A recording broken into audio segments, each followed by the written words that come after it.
जैसे ही मैं अपनी ग्रेजुएशन डिग्री हाथ में लेता हूँ वैसे ही मेरे आसपास की पूरी दुनिया जैसे टूटती हुई फील होती है, जिस पर मुझे पता चलता है कि मेरी शादी कब की हो चुकी है और मुझे इसकी खबर तक नहीं थी। इसके बाद डिवोर्स की बात को सुलझाने के लिए मैं सीधे बॉर्डर वाले मिलिट्री एरिया तक पहुंच जाता हूँ।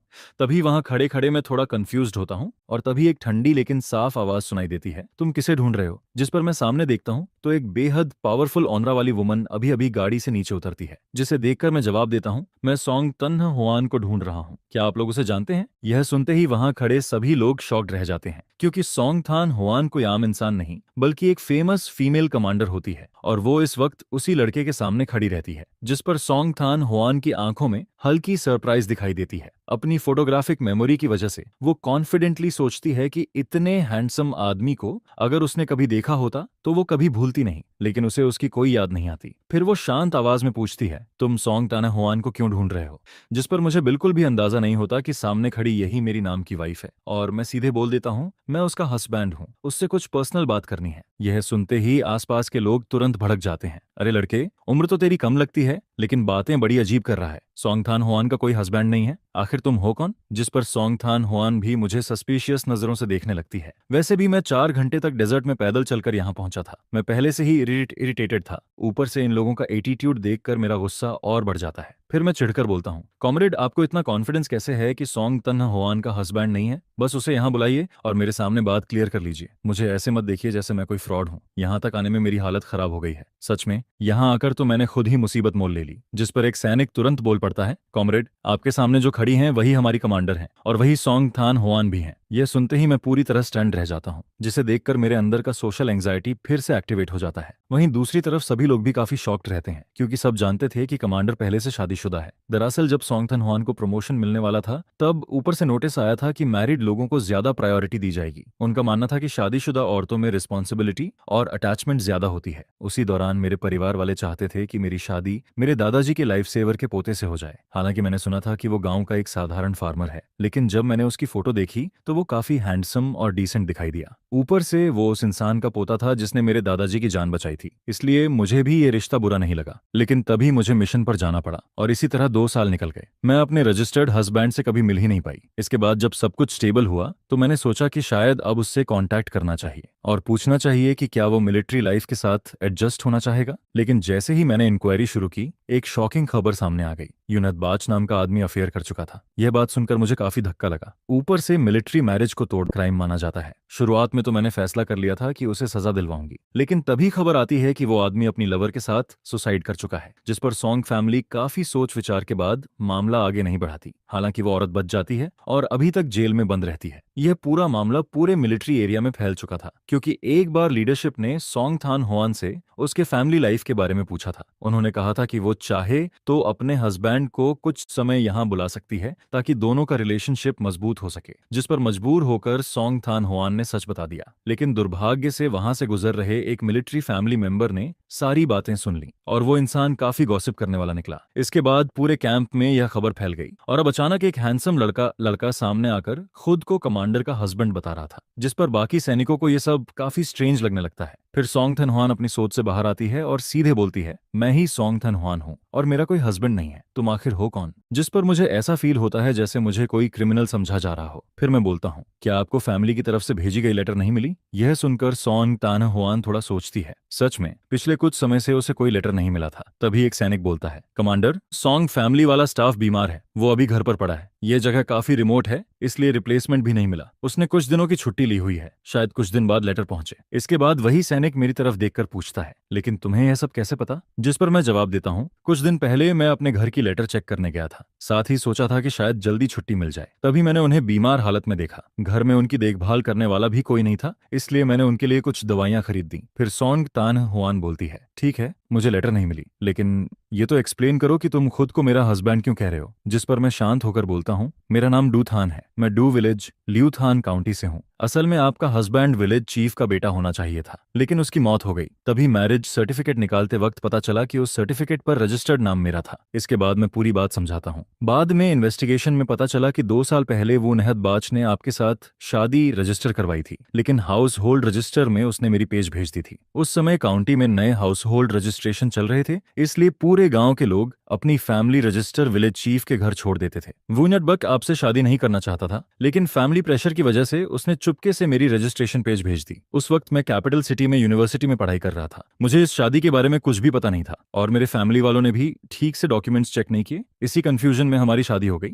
फिर मैं सीधा बोलता हूँ, अगर ये एक्सीडेंट नहीं होता तो हमारा कोई कनेक्शन ही नहीं होता। आप एक रिस्पेक्टेड कमांडर हैं, जाहिर है आप अरेंज्ड मैरिज नहीं चाहेंगी, और मैं भी बिल्कुल ऐसा ही सोचता हूँ, इसलिए मैं यहाँ डिवोर्स की बात करने आया हूँ। लेकिन दोनों फैमिलीज चाहती हैं कि हम रिलेशनशिप इंप्रूव करने की कोशिश करें। मेरा फैमिली भी डिवोर्स के खिलाफ है, इसलिए मैंने फिलहाल हाँ तो बोल दिया, लेकिन वो सिर्फ टाइम पास करने के लिए था। असल में मैं आपसे कोऑपरेशन की बात करने आया हूँ। मैं यहाँ 1 महीने रुकूंगा। आप मुझे इग्नोर कर सकती हैं जैसे मैं यहाँ हूँ ही नहीं। 1 महीने बाद हम दोनों घर पर कॉल करके कह देंगे कि हमारी पर्सनालिटीज मैच नहीं करती और हम साथ नहीं रह सकते। तब डिवोर्स आसानी से हो जाएगा। जिस पर सोंग थान हुआन उसके कॉन्फिडेंट तरीके को देखकर थोड़ी सरप्राइज्ड होती है। सामने खड़ा यह आदमी काफी काम और क्लासी ऑरा रखता है। फिर मैरिज सर्टिफिकेट से जुड़ी सारी परेशानियां और उस चीटिंग करने वाले वो नहदबाज को याद करके सोंग थान हुआन के दिल का बोझ थोड़ा हल्का हो जाता है। इसके बाद वो बोलती है, ठीक है, फिलहाल तुम यहीं रुक जाओ, मैं वापस जाकर डिवोर्स रिपोर्ट लिख देती हूँ। जिस पर मैं हल्की स्माइल के साथ जवाब देता हूँ, धन्यवाद, इस महीने आपको परेशानी दूंगा, बस कहीं रहने की जगह मिल जाए तो काफी है। क्या मिलिट्री एरिया में डॉर्मेटरी या कोई खाली कमरा है? अगर नहीं तो मैं 1 महीना और मैनेज कर लूंगा। आपको मेरी चिंता करने की जरूरत नहीं है, मैं जल्दी ही चला जाऊंगा। सामने खड़ा यह आदमी सच में लोगों का ध्यान अपनी तरफ खींच लेता है। और सबसे शॉकिंग बात यह रहती है कि डू थान के हाथों में बिल्कुल भी मेहनत के निशान या छाले नहीं दिखाई देते। जिस पर सोंग थान हुआन मन ही मन सोचती है कि भले ही डू थान किसी दूर दराज गांव से आया हो, लेकिन उसके फैमिली कंडीशंस जरूर अच्छे रहे होंगे। कम से कम उसे बचपन से काफी अच्छे से पाला गया था, नहीं तो उसके हाथ इतने साफ और मुलायम कभी नहीं होते। उनमें मेहनत के कोई निशान तक नहीं दिखाई देते।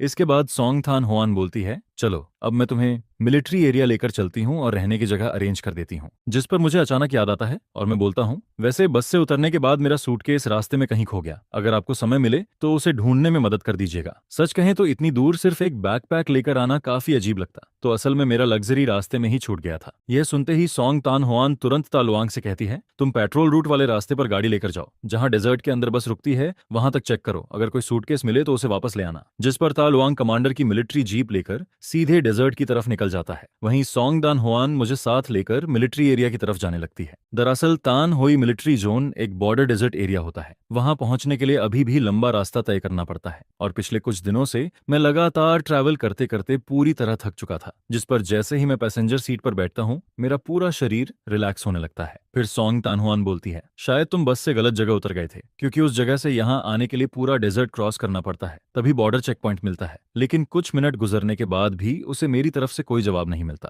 जिस पर वो पलट कर देखती है और पाती है कि मैं सिर एक तरफ झुकाकर गहरी नींद में सो चुका हूँ। यह देखकर सोंग तान हुआन कुछ नहीं बोलती, लेकिन अनजाने में गाड़ी की स्पीड धीमी कर देती है। इसके बाद जीप डेजर्ट रोड पर आगे बढ़ती रहती है। वहीं दूसरी तरफ तालुआंग को मेरा लग्जेज भी मिल जाता है। जैसे ही वो मिलिट्री एरिया लौटता है, वैसे ही आज देखी सुनी सारी बातें अपने साथी सैनिकों को बताने लगता है और फिर यह खबर आग की तरह फैल जाती है। कुछ ही देर में पूरे कैंप को पता चल जाता है कि कमांडर का हस्बैंड यहाँ डिवोर्स लेने आया है। ये गॉसिप तो पुराने चीटिंग वाले मामले से भी ज्यादा वायरल हो जाती है। शाम के 6 बजते ही दिन का 30 डिग्री टेम्परेचर अचानक 10 डिग्री तक गिर जाता है, जबकि अभी समर सीजन चल रहा था। यहाँ का मौसम सच में बेहद हार्श और अनप्रेडिक्टेबल था। लोगों को लगातार कपड़े बदलने पड़ते थे, जिस पर आमतौर पर फैमिली मेंबर्स जो यहाँ रहने आते वो ज्यादा दिन तक सर्वाइव नहीं कर पाते। इसके बाद सोंग तान हुआन मिलिट्री एरिया पहुंचकर गाड़ी रोकती है, लेकिन मैं अभी भी नहीं जागता। जिस पर वो मुझे देखते हुए मन में सोचती है, ये यहाँ पूरा 1 महीना रहेगा, पता नहीं यहाँ की कंडीशंस झेल पाएगा भी या नहीं। तभी एक सैनिक लड़की दौड़ते हुए आती है और बोलती है, कमांडर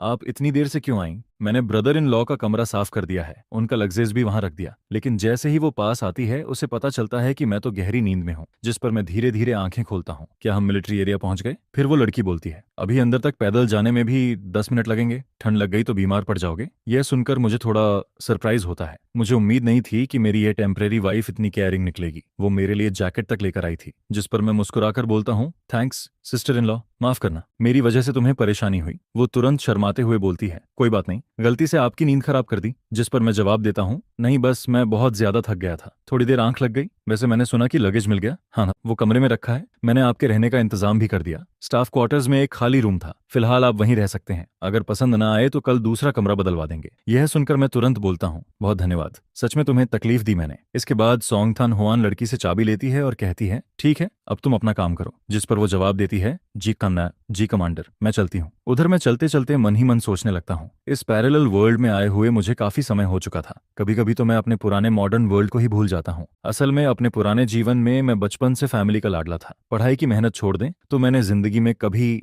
ज्यादा तकलीफ नहीं झेली थी। मैंने मेहनत करके कैपिटल सिटी की यूनिवर्सिटी में एडमिशन लिया, यहाँ तक कि फैमिली का बर्डन कम करने के लिए पार्ट टाइम काम भी किया। मेरा एक क्लासमेट किसी रिच फैमिली का यंग मास्टर था। उसने इन्वेस्टमेंट करके बहुत पैसा कमा लिया था। तब मुझे लगा था कि मेरी जिंदगी भी अब आराम से गुजर जाएगी, लेकिन किसे पता था कि डेस्टिनी यहाँ मेरे लिए इतना बड़ा ट्रैप तैयार करके बैठी है, जिस पर मैं मन ही मन बस यही चाहता हूँ कि जल्दी से डिवोर्स हो जाए ताकि मैं वापस अपनी आरामदायक जिंदगी में लौट सकूं। सच कहूं तो यह अनजान जगह मुझे बिल्कुल पसंद नहीं आ रही थी। उधर सोंग थान हुआन मुझे लंबी सांस लेते सुनती है, जिस पर वो सोचती है कि शायद यहाँ की खराब कंडीशंस की वजह से मैं अनकंफर्टेबल फील कर रहा हूँ। और सच कहें तो वो गलत भी नहीं सोच रही थी। एक नॉर्मल यूनिवर्सिटी ग्रेजुएट को अचानक पता चले कि उसकी शादी किसी और की जगह हो गई है तो कोई भी परेशान हो जाएगा। भले ये सिर्फ एक्सीडेंट था, लेकिन कानून की नजर में शादी पूरी तरह वैलिड थी और अब इसे खत्म करने का सिर्फ एक ही तरीका था, डिवोर्स। यानी भविष्य में अगर मैं दोबारा शादी करना चाहूं तो मेरे नाम के आगे डिवोर्स्ड मैन का टैग हमेशा लगा रहेगा, जिस पर साफ था कि इस मामले में सबसे ज्यादा नुकसान डू थान का ही हुआ था। फिर सोंग थान हुआन धीरे से बोलती है, अगर तुम्हें किसी चीज की जरूरत हो तो मुझे बता देना, मैं जितना हो सकेगा अरेंज कर दूंगी। जिस पर मैं जवाब देता हूँ, कोई बात नहीं, बस एक महीना किसी तरह कट जाए। इसके बाद हम फैमिली क्वार्टर्स की तरफ बढ़ने लगते हैं। रास्ते में कई लोग सोंग थान हुआन को मेरे साथ ऊपर जाते देखते हैं,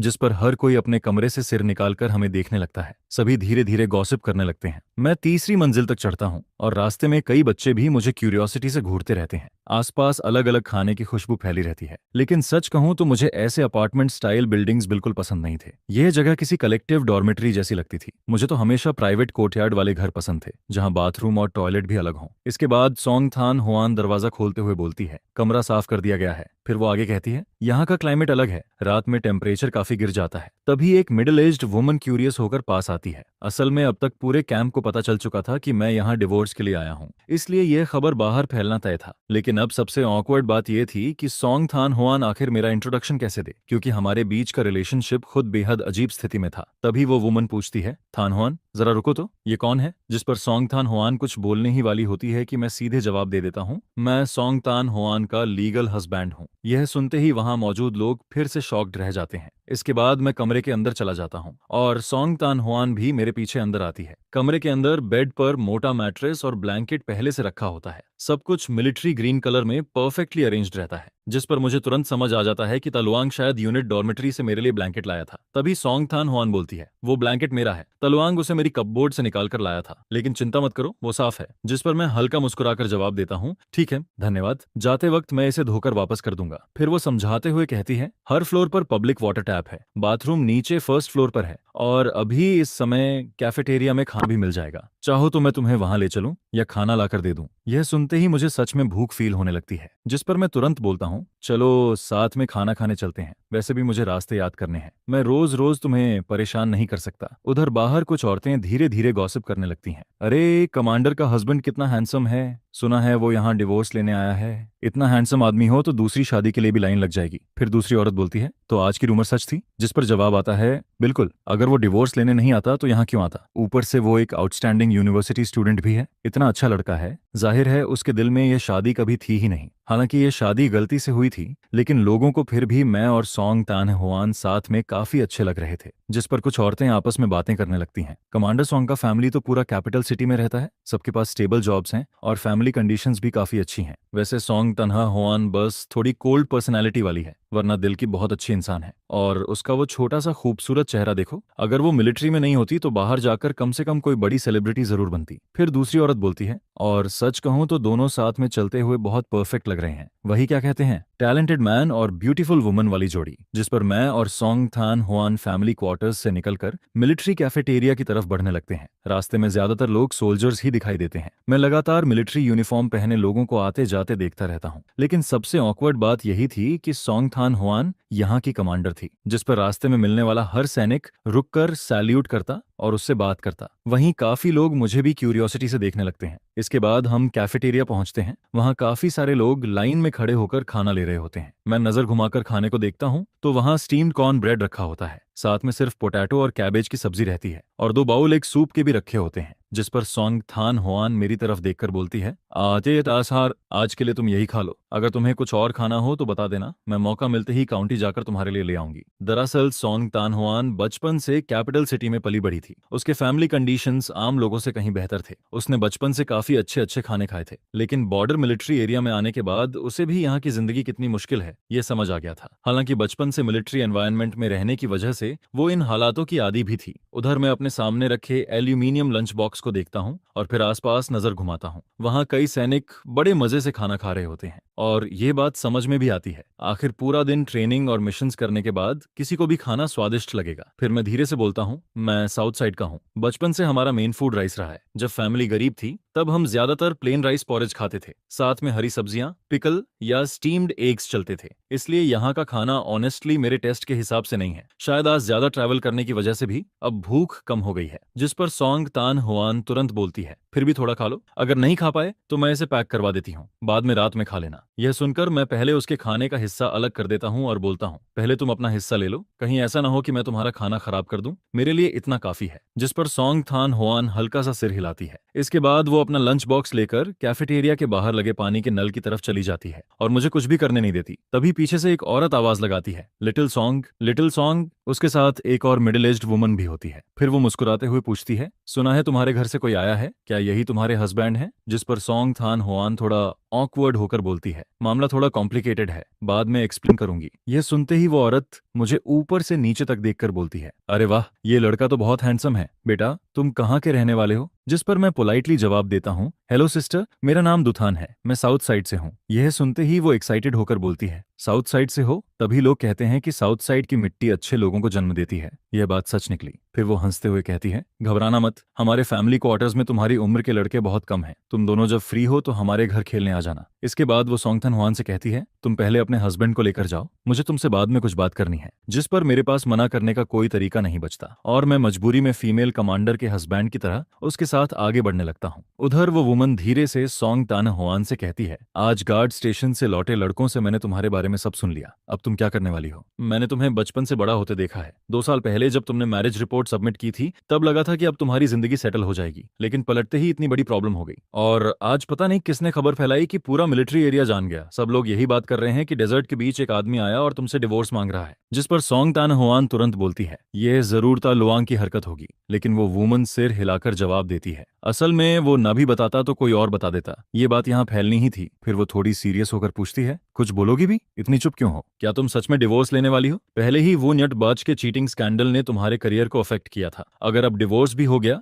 तो क्या तुम अभी भी वापस कैपिटल सिटी ट्रांसफर होना चाहोगी? जिस पर सोंग थान होआन शांत आवाज में जवाब देती है, मैं कल ही डिवोर्स रिपोर्ट सबमिट कर दूंगी। यह सुनकर वो वुमन शॉक्ड रह जाती है, अरे तुम दोनों कोशिश तो कर सकते हो। गार्ड स्टेशन वाले लड़कों ने बताया कि दोनों फैमिलीज चाहती हैं कि तुम दोनों रिलेशनशिप इंप्रूव करो। जिस पर सोंग थान होआन धीरे से बोलती है, वो एक यूनिवर्सिटी स्टूडेंट है, अचानक उसे पता चलता है कि वो शादीशुदा आदमी बन गया है। ऐसे में उसका डिवोर्स चाहना बिल्कुल नॉर्मल है। उसने साफ कहा है कि वो सिर्फ 1 महीने यहाँ रहेगा। यह सुनकर वो वुमन थोड़ा फ्रस्ट्रेटेड होकर बोलती है, तुम भी ना बाकी चीजों में इतनी स्मार्ट रहती हो, लेकिन रिलेशनशिप मैटर्स में बिल्कुल लकड़ी जैसी हो। अब तुम उससे मिल चुकी हो, तुम्हें क्या लगता है? अगर पसंद है तो खुद पहल करो। मुझे तो वो लड़का काफी अच्छा लगा, एजुकेटेड भी है, बाद में हम उसके लिए कोई अच्छी जॉब भी अरेंज करवा सकते हैं। जिस पर सोंग थान होआन कुछ पल चुप रहती है, फिर धीरे से बोलती है, असल में मैंने शादी सिर्फ इसलिए की थी क्योंकि मेरी उम्र हो रही थी और उसी समय प्रमोशन का मौका भी था। फैमिली ने दादाजी के पुराने साथी के पोते का रिश्ता बताया। मैंने ज्यादा सोच विचार नहीं किया और फैमिली की बात मान ली, लेकिन वो नहदबाज से मिलने से पहले ही मुझे चीट कर दिया गया। मेरा ज्यादातर समय मिशंस और ट्रेनिंग में गुजरता है। उसके अफेयर के बाद मैंने कभी किसी और के बारे में सोचा ही नहीं और अब अचानक मैरिज सर्टिफिकेट में रजिस्टर्ड हस्बैंड के रूप में दुथन सामने आ गया। लेकिन वो सच में काफी ऑनेस्ट इंसान लगता है। उसने साफ कह दिया कि वो अरेंज्ड मैरिज एक्सेप्ट नहीं करेगा और डिवोर्स चाहता है, इसलिए पहले मैं डिवोर्स रिपोर्ट सबमिट कर देती हूँ। अप्रूवल आने तक अभी काफी समय है। उधर मुझे बिल्कुल नहीं पता होता कि ब्रिगेड कमांडर की वाइफ सोंग थान होआन से क्या बातें कर रही है, क्योंकि उसी समय मुझे ब्रिगेड कमांडर के घर ले जाया जाता है, जिस पर आसपास के सिंगल स्टोरी क्वार्टर्स में रहने वाले फैमिली मेंबर्स भी क्यूरियोसिटी में वहां आने लगते हैं। हर कोई बस मुझे देखने आता रहता है। पूरा माहौल ऐसा लग रहा था जैसे न्यू ईयर पर रिश्तेदार किसी नए दामाद को देखने आए हों। हर कोई मुझसे सवाल पर सवाल पूछ रहा था। बिल्कुल हाउस होल्ड इन्वेस्टिगेशन जैसा माहौल बन गया था। तभी कोई पूछता है, सुना है तुम साउथ साइड से आए हो? जरूर गलत बस से उतर गए होंगे। अच्छा हुआ रास्ते में कुछ हुआ नहीं। उस डेजर्ट जैसे इलाके में अगर खतरा हो जाता तो क्या करते? यह सुनकर मुझे अचानक रियलाइजेशन होता है, ओ तो मैं सच में गलत जगह उतर गया था। मैं जल्दी में था इसलिए ठीक से पूछ नहीं पाया। लगता है वो बूढ़ा बुल्लक काट वाला आदमी मुझे बेवकूफ नहीं बना रहा था, मैं ही उसे गलत समझ रहा था। फिर मैं मन ही मन सोचता हूँ कि गलती असल में मेरी ही थी, लेकिन तभी मैं क्यूरियस होकर पूछता हूँ, वैसे आप लोगों को कैसे पता चला कि मैं नया आया हूँ? जिस पर सब हंसने लगते हैं। अरे हमारी यह जगह बहुत छोटी है, यहाँ जरा सी हलचल भी हो तो तुरंत हर जगह खबर फैल जाती है। यह सुनकर मैं अंदर ही अंदर सोचता हूँ कि यहाँ रूमर्स इंटरनेट से भी तेज चलते हैं। फिर कोई और पूछता है, सुना है तुम कैपिटल सिटी यूनिवर्सिटी के स्टूडेंट हो, कौन सा सब्जेक्ट पढ़ते थे? जिस पर मैं जवाब देता हूँ, मेडिकल फील्ड। यह सुनते ही सब लोग इंप्रेस्ड हो जाते हैं। अरे वाह, डॉक्टर वाला फील्ड तो बहुत अच्छा है, कहीं भी जाओ काम की कमी नहीं होती। ऊपर से तुम यूनिवर्सिटी ग्रेजुएट भी हो और सोंग तान हुआन खुद कमांडर है। मिलिट्री फैमिली मेंबर होने की वजह से तुम्हारे लिए ऊपर वाले लोग अच्छी नौकरी भी अरेंज कर सकते हैं। आखिर तुम सच में टैलेंटेड इंसान हो। जिस पर कुछ लोग बातें करते हुए बोलते हैं, हालांकि यह शादी गलती से हुई थी, लेकिन दोनों सच में साथ में काफी अच्छे लगते हैं। कमांडर सॉन का पूरा फैमिली कैपिटल सिटी में रहता है, सबकी स्टेबल जॉब्स हैं और फैमिली बैकग्राउंड भी बहुत अच्छा है। वैसे सोंग थान हुआन बस थोड़ी कोल्ड नेचर की है, लेकिन दिल से बहुत अच्छी इंसान है। उसका वो छोटा सा खूबसूरत चेहरा देखो, अगर वो मिलिट्री में नहीं होती तो बाहर जाकर बड़ी सुपरस्टार बन सकती थी। फिर दूसरी औरत बोलती है, और सच कहूं तो दोनों एक साथ चलते हुए बिल्कुल परफेक्ट कपल लगते हैं। वही क्या कहते हैं,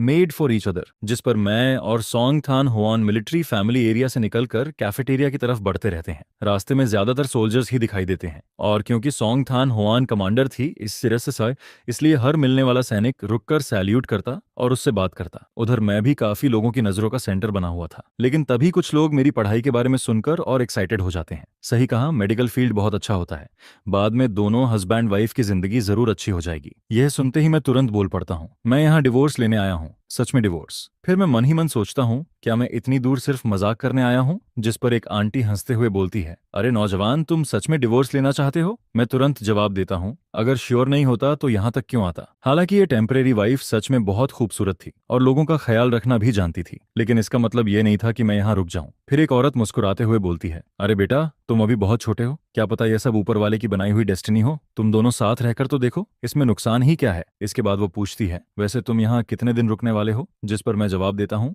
1 महीना काफी है, और आप लोग बढ़ा चढ़ाकर नहीं बोल रही। कमांडर सॉन्ग की कंडीशन सच में बहुत अच्छी हैं। इतनी बड़ी दुनिया में भी शायद इतनी अच्छी लड़की मिलना मुश्किल होगा, ऊपर से इतनी कम उम्र में कमांडर बनना कोई आसान बात नहीं। ये सब उसने अपनी मेहनत और दिमाग से हासिल किया है। फिर वो लोग पुरानी कहावत सुनाने लगते हैं, कहते हैं, जिन लोगों का कनेक्शन ऊपर वाला बनाता है वो हजारों मील दूर होकर भी मिल जाते हैं। क्या पता तुम दोनों की किस्मत भी ऐसी ही हो। लेकिन परेशानी यह थी कि बड़ी उम्र वाले लोग हमेशा ऐसी बातें करना पसंद करते थे, जिस पर मैं बस ऑकवर्ड स्माइल देता रहता हूँ। मुझे समझ ही नहीं आता कि जवाब क्या दूं। तभी अचानक कोई बोलता है, कमांडर सॉन्ग आ गई। यह सुनते ही मुझे ऐसा फील होता है जैसे किसी ने मेरी जान बचा ली हो। सच में मैंने अपनी इस टेम्परेरी वाइफ का इंतजार पहले कभी इतना नहीं किया था, क्योंकि मैं इन आंटिस से सच में डरने लगा था। इसके बाद सोंग थान हुआन हमारे पास आकर बोलती है, हेलो आंटिस, मैं इन्हें वापस ले जाने आई हूँ, रात हो रही है, अगर देर हुई तो नीचे बाथरूम में हॉट वाटर खत्म हो जाएगा। जिस पर मैं भी तुरंत बोल देता हूँ, काफी देर हो गई है, अब मैं चलता हूँ, आप लोग भी जल्दी आराम कर लीजिए। लेकिन तभी एक आंटी मुस्कुराकर बोलती है, कल मेरे घर खाने पर आना, मैं बहुत अच्छा खाना बनाती हूँ। यह सुनकर मैं थोड़ा शर्माते हुए बोलता हूँ, अरे मैं आपको तकलीफ कैसे दे सकता हूँ। जिस पर वो तुरंत जवाब देती है, इसमें तकलीफ कैसी, मुझे तुम सच में बहुत पसंद आए हो। मेरे दोनों बच्चे बाहर काम करते हैं, घर हमेशा खाली रहता है,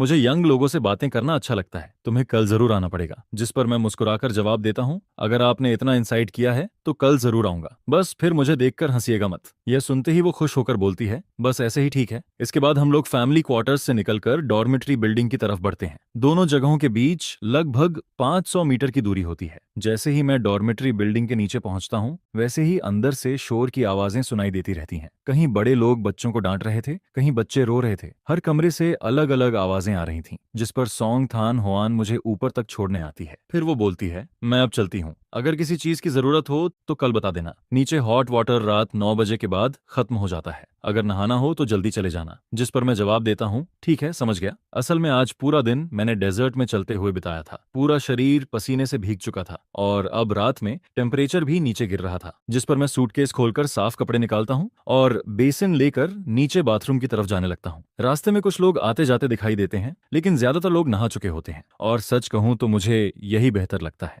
आखिर कितना समय हो गया था किसी और के सामने आधा नेकेड हुए। मुझे अपने कैपिटल सिटी वाले कॉलेज डेज याद आने लगते हैं। जैसे ही मैंने थोड़ा पैसा कमाना शुरू किया, मैंने डॉर्मेट्री छोड़कर बाहर एक प्राइवेट रूम रेंट पर ले लिया था, जहां अटैच्ड बाथरूम भी था। कमरा साफ सुथरा और प्राइवेट था। सच में वो जिंदगी काफी आरामदायक थी। दरअसल मैं मेडिकल स्टूडेंट था। खाली समय में सनस्क्रीन और ब्रूस हीलिंग ऑयल जैसी चीजों पर रिसर्च करना पसंद करता था। मैं खुद हैंडसम भी था और काफी स्किल्ड भी। कैपिटल सिटी में कई लोग मेरी स्किन की तारीफ करते थे, जिस पर मैं उन्हें सनस्क्रीन की इंपॉर्टेंस समझाने लगता था, और जिन लोगों को चोट लगती वो मेरा मेडिसिनल ऑयल इस्तेमाल करते थे। बाद में वो लोग दूसरों को बताते कि मेरा ऑयल बहुत असरदार है, जिस पर धीरे धीरे मेरी रेप्यूटेशन फैलने लगी। काफी लोग मुझसे सनस्क्रीन और मेडिसिनल ऑयल खरीदने आने लगे और मैंने काफी पैसा भी कमाया। इन्हीं ख्यालों में खोया हुआ मैं बाथरूम की तरफ बढ़ता रहता हूँ। तभी कुछ सोल्जर्स अंदर से बाहर आते दिखाई देते हैं। वो मुझे देखकर फ्रेंडली तरीके से बोलते हैं, अरे नौजवान, जल्दी जाओ, नहीं तो थोड़ी देर में हॉट वाटर खत्म हो जाएगा, फिर ठंड लगकर बीमार पड़ जाओगे। जिस पर मैं पोलाइटली जवाब देता हूँ, ठीक है, थैंक यू ब्रदर्स। तभी उनमें से एक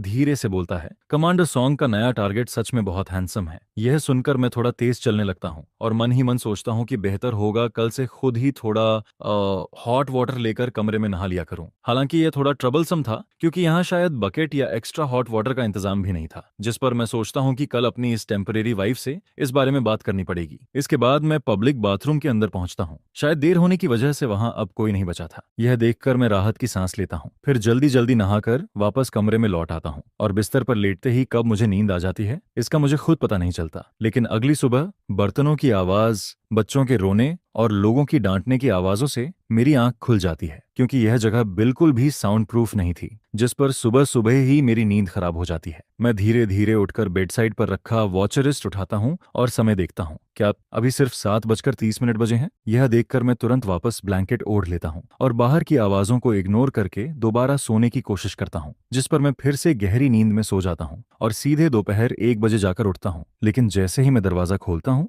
वैसे ही बाहर खड़ी सॉन्ग थान हुआन दिखाई देती है। उसके हाथ में 2 पैक्ड लंच बॉक्सेस होते हैं। उसका ठंडा लेकिन खूबसूरत चेहरा हमेशा की तरह डिस्टेंट ऑरा दे रहा था, जिस पर जो लोग उसे नहीं जानते थे वो उससे थोड़ा डरते थे। मुझे देखकर सॉन्ग थान हुआन ऊपर नजर उठाती है, लेकिन अगले ही पल उसका छोटा सा चेहरा हल्का लाल हो जाता है और वो नजरें घुमा लेती है। फिर वो धीरे से पूछती है, सुबह से तुमने कुछ नहीं खाया है ना? जिस पर मैं साइड में हटकर उसे अंदर आने का इशारा करता हूँ और बोलता हूँ, मैं अभी उठा हूँ, पहले बाहर जाकर ब्रश कर लूं। इसके बाद मैं कॉरिडोर के आखिर में बने पब्लिक बेसिन की तरफ चला जाता हूँ। और सच कहूं तो कमरे में बाथरूम ना होना सच में बहुत इनकन्वीनियंट था। उसी समय सभी लोग लंच बनाने में लगे होते हैं। तभी अचानक एक आदमी पैजामाज पहने और टूथ ब्रश लेकर कॉरिडोर में निकलता है, जिस पर नेचुरली सबकी नजरें मेरी तरफ चली जाती हैं। जैसे ही मैं वॉश बेसिन के पास रुकता हूँ, वैसे ही कुछ औरतें धीरे धीरे गॉसिप करने लगती हैं। देखा, कैपिटल सिटी से आए लोग अलग ही होते हैं। उसके पैजामेज देखकर ही पता चल रहा है कि वो महंगे हैं। कपड़ा भी बहुत स्मूथ लग रहा है और उसकी स्लीपर्स भी कितनी अच्छी क्वालिटी की हैं, हमारे जैसी बिल्कुल नहीं। कितना साफ सुथरा लड़का है। लेकिन तभी दूसरी औरत ताना मारते हुए बोलती है, मेरे हिसाब से इसका कमांडर सॉन्ग से डिवोर्स हो जाना ही बेहतर है। लड़का देखने में हैंडसम जरूर है, लेकिन बहुत लेजी लगता है। दोपहर तक सोता रहा, ऊपर से कमांडर को खुद उसके लिए खाना लाना पड़ा। फिर एक औरत बोलती है, हाँ हैंडसम तो है, लेकिन दोपहर तक सोना और लोगों से खाना खिलवाना बिल्कुल किसी कैपिटलिस्ट यंग मास्टर जैसा एटीट्यूड है। ऐसा आदमी कमांडर सॉन्ग के लायक कैसे हो सकता है? लेकिन तभी दूसरी औरत तुरंत बोल पड़ती है, कैसा कैपिटलिस्ट यंग मास्टर? वो तो असली गांव का लड़का है, उसका बैकग्राउंड बिल्कुल क्लीन है। जिस पर पहली औरत शॉक्ड होकर पूछती है, तुम्हें कैसे पता? और जवाब आता है, सप्ताह हाँ, कल जो लोग ली होंग मे के घर गॉसिप देखने गए थे उन्होंने बताया। जिस पर वो औरतें आगे बातें करने लगती हैं, सुना है उसका फैमिली गरीब जरूर है, लेकिन 3 पीढ़ियों तक सिर्फ लड़कियां ही पैदा हुई थीं।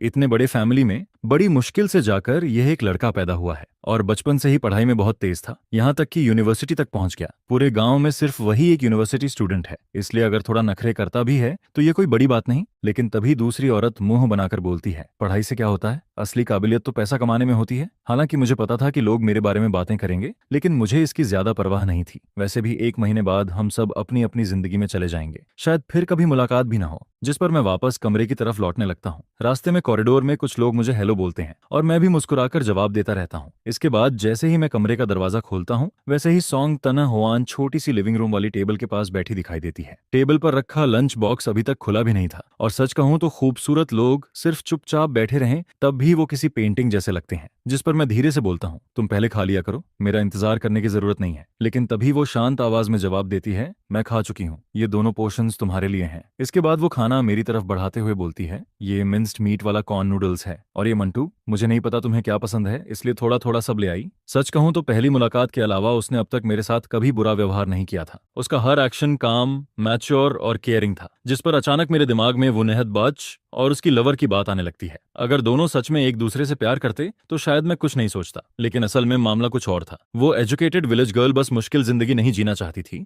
इसलिए उसने विलेज सेक्रेटरी के बेटे को फंसाया और उससे चोरी छिपे खाना और सामान मंगवाती रही। और बात वहीं खत्म नहीं हुई। शादी होने के बाद भी उसने वो नहदबाज को बहकाया, यहाँ तक कि वो प्रेग्नेंट हो गई और दावा करने लगी कि बच्चा वो नहदबाज का है। इसके बाद उसने वो नहदबाज को रिवर में कूदकर सुसाइड करने के लिए भी उकसाया, जिस पर मैं मन ही मन सोचने लगता हूँ, सच में इस दौर के यंग लोग इतने आसानी से कैसे बेवकूफ बन जाते हैं। अगर वो नहदबाज ने ये सब नहीं किया होता और ऑनेस्टली सोंगथान होआन के साथ रहता तो उसका फ्यूचर शायद काफी अच्छा होता। इसी बीच मैं सामने रखे खाने को देखकर बोलता हूँ, इतना सब मैं अकेला खत्म नहीं कर पाऊंगा, तुम भी थोड़ा खा लो, नहीं तो वेस्ट हो जाएगा। जिस पर सोंगथान होआन पूछती है, क्या इतना खाना तुम्हारे लिए काफी है? मैं जवाब देता हूँ, शायद। असल में मुझे व्हीट फ्लावर वाली चीजें ज्यादा पसंद नहीं। काश कोई मेरे दिल की बात समझ पाता। अगर यहाँ व्हाइट राइस और स्टेयर फ्राई डिशेस होती तो मैं आराम से 2 बड़े बाउल खत्म कर देता। जिस पर सोंगथान होआन आधा मांगटू उठाकर खाने लगती है। उधर वो मुझे क्वाइटली ऑब्जर्व करती रहती है, क्योंकि मेरा खाने का तरीका काफी एलिगेंट था, बिल्कुल मिलिट्री वाले रफ सोल्जर्स जैसा नहीं। हालांकि नॉर्मली मैं काफी जल्दी खाता था, लेकिन जो खाना मुझे पसंद नहीं आता उसके साथ मेरी स्पीड अपने आप स्लो हो जाती थी। इसके बाद सोंगथान होआन मेरे खाली बॉल्स उठाते हुए बोलती है, इन्हें मैं धो देती हूँ। वैसे तुम्हें यहाँ किसी और चीज की जरूरत है क्या? मैं तुम्हारे लिए अरेंज कर दूंगी। शायद वो सोच रही थी कि मैं इतनी दूर ट्रैवल करके यहाँ आया हूँ, इसलिए मेरा थोड़ा ज्यादा ख्याल रखना चाहिए। जिस पर मैं थोड़ा एम्बेरेस्ड जरूर होता हूँ, लेकिन उससे बॉल्स छीनने की कोशिश नहीं करता। मैं उन लोगों में से नहीं था जिन्हें हर काम बराबर बांटना जरूरी लगता है। अगर कोई मेरी मदद करना चाहता था तो मैं खुशी से एंजॉय कर लेता था। वैसे भी इस मामले में मेरी स्किन काफी थिक थी। फिर मैं थोड़ा हिचकते हुए बोलता हूँ, असल में मुझे पब्लिक बाथरूम की आदत नहीं है, वहाँ बहुत लोग होते हैं। मैं खुद पानी गर्म करके कमरे में नहाना चाहता हूँ, इसीलिए मुझे एक बड़ा टब और पानी गर्म करने वाला पॉट चाहिए। और हाँ, मेरे पास स्टोव भी नहीं है। यह कहते हुए मुझे खुद अजीब लगने लगता है। क्या अब मुझे खुद कोल स्टोव जलाना सीखना पड़ेगा? कैपिटल सिटी में जब मैं अकेला रहता था तब वहाँ गैस स्टोव इस्तेमाल करता था, लेकिन यहाँ आकर देखा तो सब लोग कोल ब्रिकेट स्टोव इस्तेमाल करते थे। और सच कहूँ तो मुझे ऐसी चीजों को छूना तक पसंद नहीं था। सबसे बड़ी बात,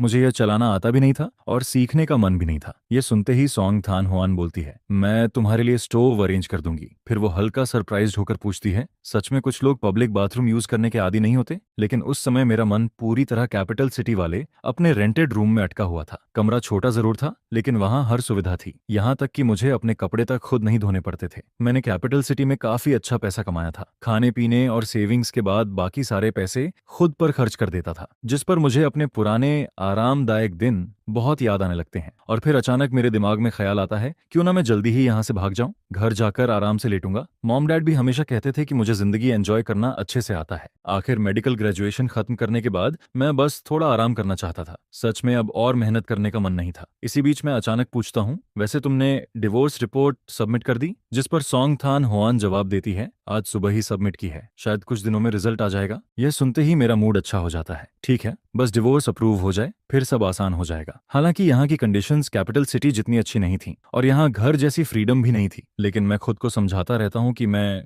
ये सब झेल सकता हूँ। फिर मैं बोलता हूँ, असल में मुझे तुमसे एक बात करनी थी। जिस पर सोंगथान होआन शांत होकर जवाब देती है, बोलो। मैं तुरंत पूछता हूँ, डिवोर्स रिपोर्ट का रिजल्ट लगभग 10 दिनों में आ जाएगा, है ना? जिस पर वो सिर हिलाती है। फिर मैं बोलता हूँ, जैसे ही रिजल्ट आएगा मैं यहाँ से चला जाऊंगा। शुरुआत में मेरा प्लान था कि मैं यहाँ पूरा 1 महीना रुकूं, ताकि दोनों फैमिलीज को लगे कि हमने सच में रिलेशनशिप इंप्रूव करने की कोशिश की। लेकिन अब मुझे लगता है कि अगर मैं जल्दी चला जाऊं तो भी कोई बड़ी प्रॉब्लम नहीं होगी। अगर बाद में तुम्हारे फैमिली वाले पूछें तो बस इतना कह देना कि मैं यहाँ 1 महीना रुका था। हमने एक दूसरे को सीरियसली जानने की कोशिश की, लेकिन आखिर में पर्सनैलिटीज मैच नहीं हुई। बस मेरी थोड़ी हेल्प कर देना, क्योंकि मुझे डर है कि अगर मेरे फैमिली वालों को सच्चाई पता चली तो वो फिर मुझे लेक्चर देना शुरू कर देंगे। लेकिन यह सुनते ही सोंगथान होआन का मूड थोड़ा हैवी हो जाता है। हालांकि मैं ये समझ नहीं पाता। फिर मैं मन ही मन सोचता हूँ, छोड़ो, वो एक मिलिट्री कमांडर है, ऊपर से सब लोग कहते हैं कि वो बहुत ऑनेस्ट इंसान है। शायद वो झूठ बोलना पसंद नहीं करती, और वैसे भी मुझे किसी पर फोर्स नहीं करना चाहिए। पुरानी कहावत भी यही कहती है,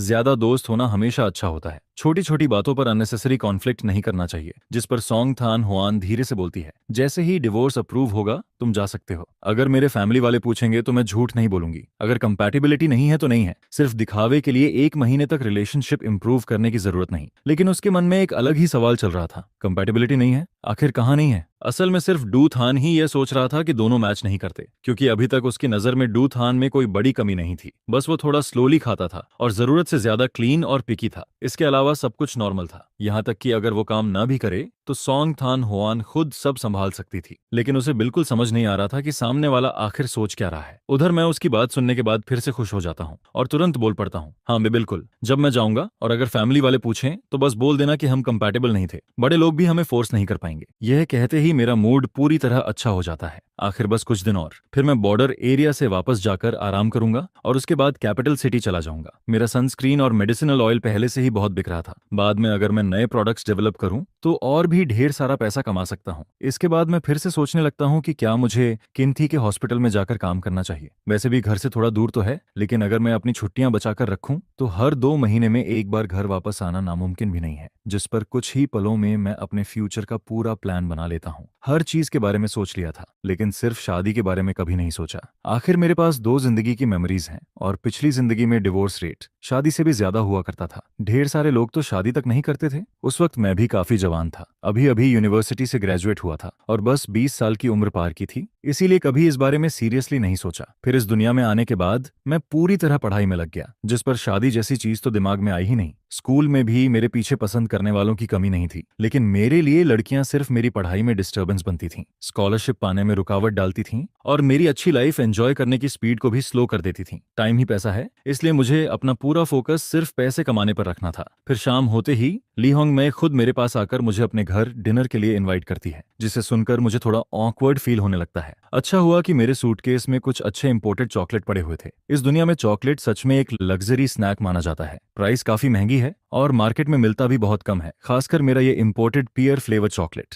ये सब मुझे किन्हें थी कि एक अमीर यंग मास्टर दोस्त ने गिफ्ट किया था, क्योंकि मैं अक्सर मेडिसिन ऑयल बनाने में एक्सपेरिमेंट करता रहता था, जिस पर उसके दादाजी ने मेरा ऑयल इस्तेमाल किया और उनकी कई पुरानी इंजरीज काफी हद तक ठीक हो गईं। इसी वजह से हमारी दोस्ती हो गई। उस लड़के के पास विदेशों से लाई गई रेयर चीजों की कमी नहीं थी। आखिर उसका फैमिली बैकग्राउंड ही इतना रिच था, जिसकी वजह से मुझे भी इस दौर के कई रेयर फूड्स टेस्ट करने का मौका मिलता रहता था। कभी कभी वो जरूरत से ज्यादा चीजें भेज देता तो मैं उनमें से कुछ अपने घर वालों को भी भेज देता था। इस बार मैं ज्यादा इंपोर्टेड चॉकलेट नहीं लाया था, लेकिन सब मिलाकर भी लगभग आधा बैग भर गया था। जिस पर भाभी पूछती हैं, ये क्या है? मैं मुस्कुराकर कहता हूँ, ये इंपोर्टेड चॉकलेट है, मेरे दोस्त ने गिफ्ट किया था। मैं यहाँ जल्दी में आया, इसलिए कुछ खास लाने का मौका नहीं मिला। सोचा आपको टेस्ट करवाता हूँ, इसका फ्लेवर काफी अच्छा है। वैसे भी ऐसा इंपोर्टेड चॉकलेट रोज रोज कहाँ देखने को मिलता है। ये सुनकर वो तुरंत कहती हैं, अरे ये तो बहुत महंगी चीज लग रही है, सिर्फ खाने पर बुलाया था और तुम इतना कीमती सामान ले आए, इससे तो मुझे शर्मिंदगी हो रही है। जिस पर मैं हंसते हुए कहता हूँ, कैसे हो सकता है कि मैं गेस्ट बनकर खाली हाथ यहाँ खाने आ जाऊँ? मैं इतना भी शेमलेस नहीं हूँ भाभी,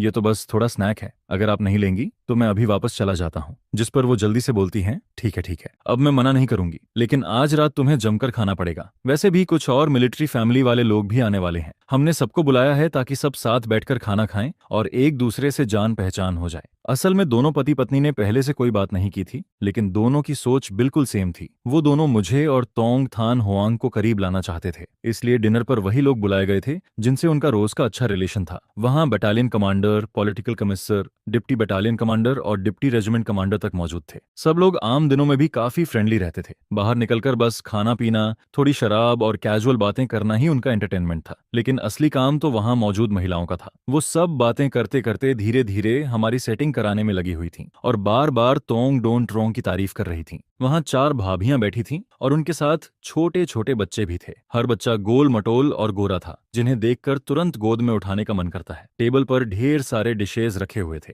एक नजर में ही समझ आ जाता है कि काफी मेहनत और खर्चा किया गया है। पूरा प्लेट चिकन से भरा हुआ था। Potato vermicelli stew, breast fish, wood ear mushroom के साथ stir fry meat, smoked meat with pickled vegetables, अनेक सूप तक रखा था। लेकिन मेन फूड अभी ग्रेन बन्स ही थे, बड़े बड़े कॉर्नफ्लोर मांगटू, और हर चीज पूरे बेसिन भरकर रखी हुई थी। इनमें से कुछ डिशेज तो गेस्ट्स खुद अपने घर से लेकर आए थे। आखिर इस दौर में यही ट्रेडिशन था, अगर कोई खाने पर बुलाता तो गेस्ट भी घर से थोड़ा अच्छा खाना लेकर आता ताकि मील और अच्छा बन सके। मैं भी बेवकूफ नहीं था, इसलिए तुरंत समझ गया कि ये लोग मुझे और तोंग थान होआंग को मैच कराने की कोशिश कर रहे हैं। लेकिन शादी वाली बात मुझे अंदर से अभी भी अजीब लगती थी। मैं आराम से यूनिवर्सिटी में पढ़ रहा था और अचानक मुझे शादी के लिए मजबूर कर दिया गया। अच्छा हुआ कि सामने वाला इंसान समझदार निकला, वरना अगर कोई अनरीजनेबल इंसान होता तो शायद मेरी जिंदगी बर्बाद हो जाती। इसलिए इस डिनर के दौरान भी मैं बस मुस्कुराकर सबका जवाब देता रहता हूँ और कभी कभी मजाक में उसे छेड़ भी देता हूँ, जिस पर उसकी हंसी पूरे कोर्टयार्ड में गूंजने लगती है। उधर ब्रिगेड कमांडर के घर के कोर्टयार्ड में बाकी महिलाएं टेबल और चेयर्स लगाने में बिजी थीं। यह देखकर मुझे लगा कि मैं ऐसे खाली बैठा रहूं ये सही नहीं होगा, इसलिए मैं उठकर मदद करने जाने लगता हूं, लेकिन तभी मुझे रोक लिया जाता है, जिस पर एक भाभी कहती हैं, तुम यहीं बैठकर बच्चों को संभाल लो, हमारा काम अभी खत्म हो जाएगा। और फिर वो एक मोटे से बेबी को मेरी गोद में डाल देती है। बच्चा अभी कुछ ही महीने का था। वो अपनी गोल आंखें खोलकर मुझे देखने लगता है। वैसे तो मुझे शरारती बच्चे ज्यादा पसंद नहीं, लेकिन ऐसे छोटे बच्चे जो अभी बोल भी नहीं सकते और जिनके दांत तक नहीं आए, उनसे मुझे कोई दिक्कत नहीं होती। जिस पर मैं हंसकर कहता हूँ, ठीक है, फिर मैं मना नहीं करूंगा। फिर मैं कोर्टयार्ड में बैठकर बच्चे को गोद में खिलाने लगता हूँ। उसी दौरान तोंगथान हुआन को ब्रिगेड कमांडर खाने के लिए अंदर लेकर आता है। जैसे ही वो कोर्टयार्ड में एंटर करता है, उसकी नजर सीधे मुझ पर पड़ती है। मैं उस वक्त ग्रे स्पोर्ट्सवियर पहने बैठा था। पैरों में साफ धुले हुए व्हाइट क्लॉथ शूज थे। मैं बच्चे को गोद में लेकर नीचे देखकर मुस्कुरा रहा था और मेरे चेहरे पर बेहद जेंटल स्माइल थी, जिस पर तोंगथान हुआन के पीछे चल रहे ऑफिसर्स सबके सब मुझे देखकर रुक जाते हैं। हर किसी की आंखें चौड़ी हो जाती हैं। आखिर पूरे मिलिट्री डिस्ट्रिक्ट में पहले से ही इस बात की चर्चा चल रही थी कि रेजिमेंट कमांडर तोंग अपने लवर को डाइनिंग हॉल लेकर आया है। बात 1 से 10 और 10 से 100 लोगों तक पहुंच चुकी थी। सब लोग कह रहे थे कि वो यूनिवर्सिटी स्टूडेंट जो यहाँ डिवोर्स के लिए आया था बेहद हैंडसम है। उसकी इतनी तारीफ की गई थी जैसे दुनिया में दूसरा कोई वैसा हो ही नहीं सकता। और आज जब उन्होंने मुझे अपनी आंखों से देखा तो सच में उनकी आंखें खुल गईं। इस सूखी और बेजान मिलिट्री कैंप वाली जगह में, जहां हर तरफ सिर्फ रफ और कठोर आदमी ही नजर आते थे, वहां अचानक इतना एलिगेंट और हैंडसम लड़का दिखाई दे जाए तो कोई कैसे नजर हटाता। जिस पर ब्रिगेड कमांडर हंसते हुए कहता है, अरे सब लोग आ गए, बिल्कुल सही टाइम पर खाना भी तैयार हो गया। मैंने तो अपनी सबसे कीमती शराब भी निकाल ली है, चलो जल्दी बैठो। फिर वो मेरी तरफ देखकर कहता है, आओ मैं सबसे इंट्रोड्यूस करवाता हूँ, ये हैं डूथान। जिस पर मैं बच्चे को गोद में लिए ऑकवर्ड स्माइल के साथ खड़ा हो जाता हूँ। तभी कोई मजाक में कहता है, नमस्ते जीजा जी। असल में अभी टेक्निकली ऐसा कहना गलत भी नहीं था। फिर मैं सबको देखकर कहता हूँ, सबको नमस्ते। जिस पर कोई और बोलता है, जो बाथटब, हॉट वाटर और स्टोव तुम्हें चाहिए था वो थोड़ी देर में भेज दिया जाएगा। मैं सिर हिलाकर कहता हूँ, ठीक है, धन्यवाद। इसके बाद एक भाभी मुझे गौर से देखकर कहती हैं, दूथन तुम्हारी स्किन सच में बहुत अच्छी है, इतनी गोरी और स्मूथ कैसे है? जिस पर मैं कैजुअली जवाब देता हूँ, शायद इसलिए क्योंकि मैं यूजुअली सनस्क्रीन क्रीम इस्तेमाल करता हूँ। हमारी बॉर्डर एरिया की हवा बहुत ड्राई है, आप लोगों को तो रोज धूप और बारिश में रहना पड़ता है। यह सुनकर वो तुरंत कहती हैं, अब समझ आया कि तुम्हारी स्किन बाकी लोगों से इतनी अलग क्यों लगती है, लेकिन वो सनस्क्रीन वाली चीज बहुत महंगी होगी ना? जिस पर मैं मुस्कुराकर कहता हूँ, नहीं, इतनी भी महंगी नहीं है। ये सब मैंने यूनिवर्सिटी में रहते हुए खुद एक्सपेरिमेंट करके बनाया था। थोड़ा मटेरियल खरीद कर खुद बना लिया, ज्यादा पैसे नहीं लगते। वैसे खाली समय में मैं मसाज ऑयल पर भी रिसर्च करता हूँ। चोट, सूजन या ब्रूज पर लगाने से काफी असर दिखता है। जिस पर मैं मुस्कुराकर कहता हूँ, जब मैं वापस घर जाऊंगा तब आप सबके लिए थोड़ा भेज दूंगा। इस बार इतनी जल्दी में निकला कि अपने साथ कुछ ला ही नहीं पाया। यह सुनकर एक भाभी तुरंत हाथ हिलाते हुए कहती हैं, अरे रहने दो, मैंने तो बस ऐसे ही पूछ लिया था। तुम खुद इतनी चीजें बनाते हो, उसमें भी काफी मेहनत लगती होगी। फिर दूसरी तरफ से आवाज आती है, वैसे ग्रेजुएशन के बाद तुम्हें एटा में जॉब मिली या नहीं? सुना है हमारे मिलिट्री हॉस्पिटल में अभी डॉक्टर्स की कमी चल रही है। अगर जरूरत हो तो मेरे हस्बैंड एक बात कर देंगे। असल में लिहोंग में अब मुझे यहीं रोकने का प्लान बनाने लगी थी। पहले इंसान को रोक लो, बाकी बातें बाद में देखी जाएंगी। जिस पर मैं आराम से जवाब देता हूँ, अभी इतनी जल्दी नहीं है, मैंने अभी अभी ग्रेजुएशन खत्म किया है। अगर जॉब करनी होगी तो यूनिवर्सिटी के टीचर्स खुद रिकमेंड कर देंगे। वैसे भी मैं 1-2 महीने आराम करना चाहता हूँ। इतने साल यूनिवर्सिटी में पढ़ते पढ़ते मेरा दिमाग सच में थक गया है। ये नॉर्मल टायर्डनेस वाली बात नहीं है। अगर स्कॉलरशिप की जरूरत नहीं होती तो मैं तो बस आराम से जिंदगी बिताना चाहता था। इसके बाद मैं हल्का हंसते हुए कहता हूँ, इन सालों में मैं उन क्लासमेट्स जैसा कभी नहीं बन पाया जिनके पास मेडिकल टैलेंट था। मुझे हमेशा दूसरों से 3-4 गुना ज्यादा मेहनत करनी पड़ती थी, तब जाकर मैं टॉप स्टूडेंट्स में खड़ा हो पाता था। सच में जान निकल जाती थी। जिस पर मुझे अपने टीचर्स याद आने लगते हैं। वो लोग हमेशा यही सोचते थे कि मैं मेडिसिन फील्ड को लेकर बहुत पैशनेट हूँ। हर बार मुझे देखकर उनकी आंखों में सेटिस्फैक्शन दिखाई देता था। लेकिन क्या मैं जाकर उन्हें ये कहता कि मैं सिर्फ पैसे के लिए पढ़ रहा हूँ, या इसलिए क्योंकि स्कॉलरशिप मिलने से आधी से ज्यादा फीस माफ हो जाती थी? इसी वजह से टीचर्स हमेशा मुझे मेहनती, डेडिकेटेड और रिस्पॉन्सिबल स्टूडेंट समझते रहे। उन्हें लगता था कि मैं फ्यूचर का प्रॉमिसिंग डॉक्टर हूँ। सच में कितना खूबसूरत मिसअंडरस्टैंडिंग था। यह सुनकर एक आदमी तुरंत बोलता है, ऐसे कैसे चलेगा? जॉब ढूंढने में सावधानी रखनी चाहिए। अच्छी पोजीशंस देर करोगे तो दूसरे लोग ले जाएंगे। हमारे मिलिट्री हॉस्पिटल में काम करना सबसे अच्छा रहेगा। बॉर्डर एरिया में एक्स्ट्रा अलाउंस भी मिलता है। लेकिन मेरी सोच इन लोगों जैसी नहीं थी। मुझे जॉब के लिए कोई जल्दी नहीं थी। आखिर अभी मेरे पास पैसों की कमी भी तो नहीं थी। सिर्फ मेरे बनाए सनस्क्रीन और मेडिसिनल ऑनेल ही बहुत तेजी से बिक रहे थे। गांव लौटने से पहले मैं एक बड़ा बैच बनाकर आया था और किन्ह थी वाले रिच यंग मास्टर दोस्त से बेचने के लिए कह दिया था। पिछले 4 सालों में मैं 10,000 युआन से ज्यादा बचा चुका था। इस दौर में 10,000 युआन कोई छोटी रकम नहीं थी। अभी ज्यादातर लोगों की सैलरी सिर्फ कुछ दर्जन युआन ही होती थी। तभी किसी ने मुझे चुप देखकर कहा, हमारे डॉन ट्रुंगतोंग बहुत अच्छे इंसान हैं, तुम दोनों अगर साथ रहोगे तो जिंदगी जरूर अच्छी चलेगी, और अगर तुम सीधे मिलिट्री हॉस्पिटल में काम करने लगो तो और भी बढ़िया रहेगा। जिस पर दूसरा आदमी पूछता है, तुम्हारे फैमिली वालों का तुम्हारी नौकरी को लेकर कोई ओपिनियन है? मैं शांत आवाज में जवाब देता हूँ, मेरे घर वालों को कोई दिक्कत नहीं है, मैं जो भी करूंगा वो हमेशा सपोर्ट करेंगे। मेरी माँ तो कहती है कि अभी जॉब शुरू होने से पहले थोड़ा आराम कर लूं,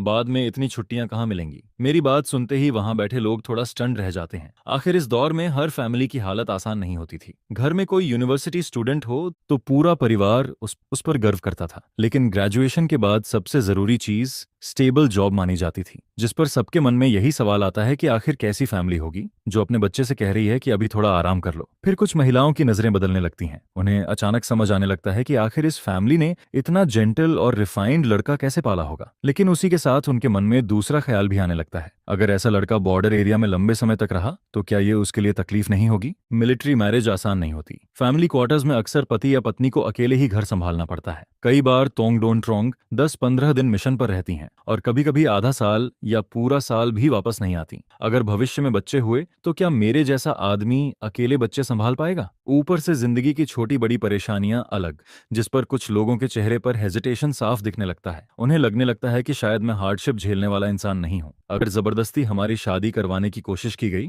तो कहीं मेरी जिंदगी खराब न हो जाए। लेकिन उसी वक्त मेरे दिल में खुशी की हल्की लहर दौड़ जाती है। आखिर मौका खुद चलकर आया था। अगर मैं अभी ये दिखा दूं कि मुझे कुछ भी नहीं आता तो सिर्फ ये एंटिज ही नहीं, शायद तोंग थान हुआन भी डिवोर्स को लेकर और ज्यादा डिटरमिन्ड हो जाएगी। यह सोचकर मैं अब इस डिनर में एक्टिंग करना छोड़ देता हूँ। फिर मैं सीधा कहता हूँ, सच बताऊं तो मुझे डर है कि आप लोग मेरी बात सुनकर हंसने लगेंगे। बचपन से लेकर आज तक मेरे पेरेंट्स ने मुझे कभी कोई काम करने ही नहीं दिया। अगर मैं घर झाड़ू लगा दूं या बर्तन धो दूं तो वो मेरी सिस्टर्स को डांटने लगते थे कि वो मेरा ध्यान नहीं रख रही। जिस पर मैं थोड़ा ऑकवर्ड होकर आगे कहता हूँ, मुझे खाना बनाना नहीं आता, यहाँ तक कि अपने कपड़े तक खुद नहीं धोता। यूनिवर्सिटी के समय मैं बाहर रूम रेंट पर रहता था और पड़ोस वाली आंटी को बुलाकर घर साफ करवाता था। सच में मुझे कुछ करना नहीं आता। आखिर पिछली जिंदगी में हर चीज के लिए इलेक्ट्रिकल अप्लायंसेज और स्मार्ट होम सिस्टम थे। वहां कौन खुद हाथ से काम करता था? मेरी बात सुनते ही वहां शराब पी रहे आदमी तक चुप हो जाते हैं। अगर उन्हें पहले से ये न पता होता कि मेरे फैमिली की पिछली 3 पीढ़ियां असली किसान रही हैं और मैं एक गरीब गांव से आया हूं, तो मेरी बातें सुनकर कोई भी मुझे किसी रिच कैपिटलिस्ट फैमिली का यंग मास्टर समझ लेता। जिस पर खाना खा रही महिलाएं भी तोंग ताना हुआन को अलग नजरों से देखने लगती हैं। उन्हें अचानक उस पर तरस आने लगता है। पहले हस्बैंड ने उसे चीट किया, उसके साथ धोखा किया, बड़ी मुश्किल से जिंदगी संभली, और अब उसे ऐसा यंग मास्टर मिल रहा है जिसे कुछ करना ही नहीं आता। उनके मन में यही चलने लगता है कि अगर ऐसा आदमी बॉर्डर एरिया में लंबे समय तक रहा तो क्या ये खुद अपने लिए मुसीबत नहीं होगी? सभी लोगों के एक्सप्रेशंस बदलते देख मैं अंदर ही अंदर मुस्कुराने लगता हूँ। आखिर तुम लोग हमें मैच कराने पर इतने तुले हुए थे, अब खुश हो ना? तभी ली होंग मैं सबसे पहले सिचुएशन संभालती हैं। वो ऑकवर्ड स्माइल के साथ कहती हैं, अरे सब लोग ऐसे क्या देख रहे हो, जल्दी खाना खाओ नहीं तो खाना ठंडा हो जाएगा। इसके बाद डिनर खत्म होने तक मैं बस कैजुअली उन मिलिट्री ऑफिसर्स से थोड़ी बहुत बातें करता रहता हूँ। जब गैदरिंग खत्म होती है तब तक करीब रात के 8 बज चुके होते हैं। फिर मैं और तोंग थान हुआन साथ साथ वापस चलने लगते हैं। पूरे रास्ते हम दोनों में से कोई कुछ नहीं बोलता। माहौल में अजीब सी ऑकवर्डनेस फैली हुई थी। मैं बगल में चल रही मिलिट्री यूनिफॉर्म पहनी उस महिला को देखता हूँ। उसके शरीर से एक नेचुरल अथॉरिटी निकलती है जिससे लोग खुद ब खुद दूरी बना लेते हैं। मेरी ये फेक वाइफ सच में बहुत पावरफुल ऑरा रखती है। आखिर वो यूं ही डोआन ट्रोंग नहीं बनी थी। कुछ देर बाद वो अचानक धीमी आवाज में कहती है, सॉरी, आज का डिनर उन्होंने अपनी तरफ से अरेंज किया था। लीडर्स अक्सर अपने सबऑर्डिनेट्स की काफी चिंता करते हैं और बाकी भाभियां भी बहुत एंथुसियास्टिक थीं। शायद उन्होंने तुम्हें अनकंफर्टेबल कर दिया। उसकी आवाज सुनने में भले ही ठंडी और इमोशनलेस लग रही थी, लेकिन मैं फिर भी उसमें छिपी सिंसियरिटी और अपोलॉजी फील कर सकता था। मैंने कभी नहीं सोचा था कि ये महिला मुझसे माफी मांगेगी। जिस पर मैं हल्का मुस्कुराकर कहता हूँ, कोई बात नहीं, मैं उन्हें समझ सकता हूँ। उन्हें मैं हमारे बीच की असली सिचुएशन नहीं पता। उनका इंटेंशन भी बुरा नहीं था। वैसे भी ये कोई बड़ी बात नहीं है। आज का डिनर काफी एंजॉयबल था। लेकिन तोंग थान हुआन मेरे चेहरे को देखकर समझ ही नहीं पाती कि मैं आखिर किस बात को एंजॉयबल कह रहा हूँ। हालांकि दूथन की बातें सुनने में बिल्कुल इमोशनलेस लगती थीं। उसमें किसी रिच यंग मास्टर वाला घमंड भी नहीं था जो दूसरों को नीचे समझता हो। लेकिन फिर भी साफ पता चल रहा था कि वो दिल से सच नहीं बोल रहा। यहाँ तक कि डिनर के दौरान भी उसने अपनी असली फीलिंग्स बिल्कुल जाहिर नहीं की थी। जिस पर तोंग थान हुआन चुपचाप उसकी तरफ एक नजर डालती है। वो देखती है कि दूथान खाने को बड़े इंटरेस्टेड से खा रहा है, लेकिन फ्लोर केक या मानतौ जैसे मेन फूड को बहुत कम टच करता है। तभी उसके दिमाग में ख्याल आता है कि पिछले 2 दिनों से जो खाना वो भेज रही थी शायद दूथान उसे खत्म नहीं कर पाता था। वजह यह नहीं थी कि खाना ज्यादा था, बल्कि शायद शायद उसे यहाँ का खाना पसंद नहीं आ रहा था, लेकिन उसने कभी शिकायत नहीं की। वो बस चुपचाप खाता रहा, चेहरे पर जरा सी भी नाराजगी नहीं दिखाई, जैसे वो मेरी फीलिंग्स का ध्यान रख रहा हो। यह सोचकर तोंगथान हुआन के मन में हल्की हैरानी होती है। उसे महसूस होता है कि इस आदमी में काफी अच्छे गुण भी हैं। कुछ देर चुप रहने के बाद वो धीरे से कहती है, तुम पहले डोरमेट्री वापस चले जाओ, मैं किसी को भेजकर बाकी सामान पहुंचवा दूंगी। फिर थोड़ी देर रुककर आगे कहती है, मैं तुम्हारे लिए स्टोव भी जला दूंगी, तुम्हें बस हनीकॉम्ब कोल बदलना याद रखना है, आग बुझने मत देना। वैसे तुम्हें कोल बदलना आता है ना? जिस पर मैं तुरंत मन ही मन सोचने लगता हूँ, भले ही मुझे हाउसवर्क की आदत ना हो, लेकिन इसका मतलब ये थोड़ी है कि मुझे बेसिक कॉमन सेंस भी नहीं आता। पोर्क ना खाया हो तो कम से कम पिग को दौड़ते हुए तो देखा ही होगा। अगर कोल तक बदलना ना आता हो तो ये तो मुझे बहुत अंडर एस्टिमेट करना हुआ। जिस पर मैं हल्की मुस्कान के साथ जवाब देता हूँ,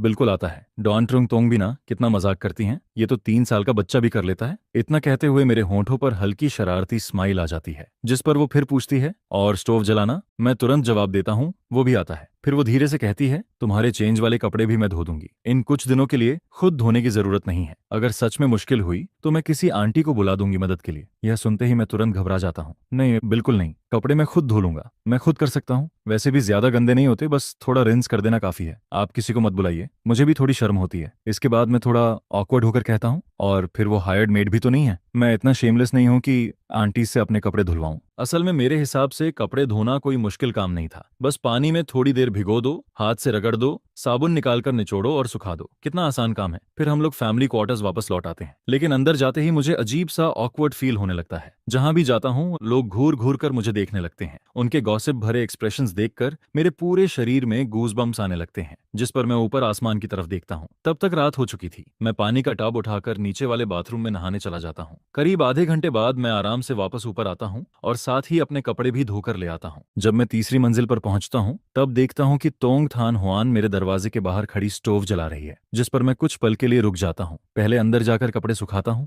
फिर बाहर आकर दरवाजे पर खड़ा होकर उसे देखने लगता हूँ। उस वक्त तीसरी मंजिल के कॉरिडोर में रहने वाले कई लोग चुपके चुपके इधर ही देख रहे थे। तभी एक औरत धीरे से कहती है, डॉन ट्रोंग डुंगला बहुत केयरिंग है। आखिर सामने वाला यूनिवर्सिटी स्टूडेंट है, ऊपर से रिच यंग मास्टर जैसा लड़का। ऐसा इंसान भला ये भारी काम कैसे करेगा? यह सुनते ही दूसरी औरत तुरंत बोल पड़ती है, अरे बेकार की बातें मत करो। डूथान एकदम साफ सुथरे फैमिली बैकग्राउंड से आता है। वो असली किसान फैमिली का लड़का है। वो बस पढ़ाई में बिजी रहता था। तुम्हारे थीत दान जैसा नहीं जो हर एग्जाम में आखिरी आता है। उसका तो हर वक्त नाक बहता रहता है या मिट्टी में लथपथ घूमता रहता है। जिस पर पहली औरत भड़क जाती है, अरे तुम कैसी बातें कर रही हो? अगर तुम्हें मेरे बेटे थीत दान पर इतना तरस आता है तो उसे अपने घर ले जाओ कुछ दिन। दूसरी औरत भी पीछे नहीं हटती। मैंने गलत क्या कहा? पूरे क्वार्टर्स में कौन नहीं जानता कि तुम्हारा बेटा हर दिन मुर्गियां भगाता और कुत्तों के पीछे भागता फिरता है। स्कूल से आते ही पूरे कोर्टयार्ड में कीचड़ में लौटता रहता है। पिछले पेरेंट मीटिंग वाले दिन तो तुम स्कूल गेट से निकलते ही उसे मारने दौड़ पड़ी थी। वो पूरा रास्ता रोता हुआ भाग रहा था। देखकर ही समझ आ गया था कि फिर खराब मार्क्स आए हैं। दोनों औरतों को झगड़ते देखकर मैं कुछ पल के लिए स्टंट रह जाता हूँ। तभी तोंगथान हुआन ठंडी आवाज में बोलती है, बस करो दोनों।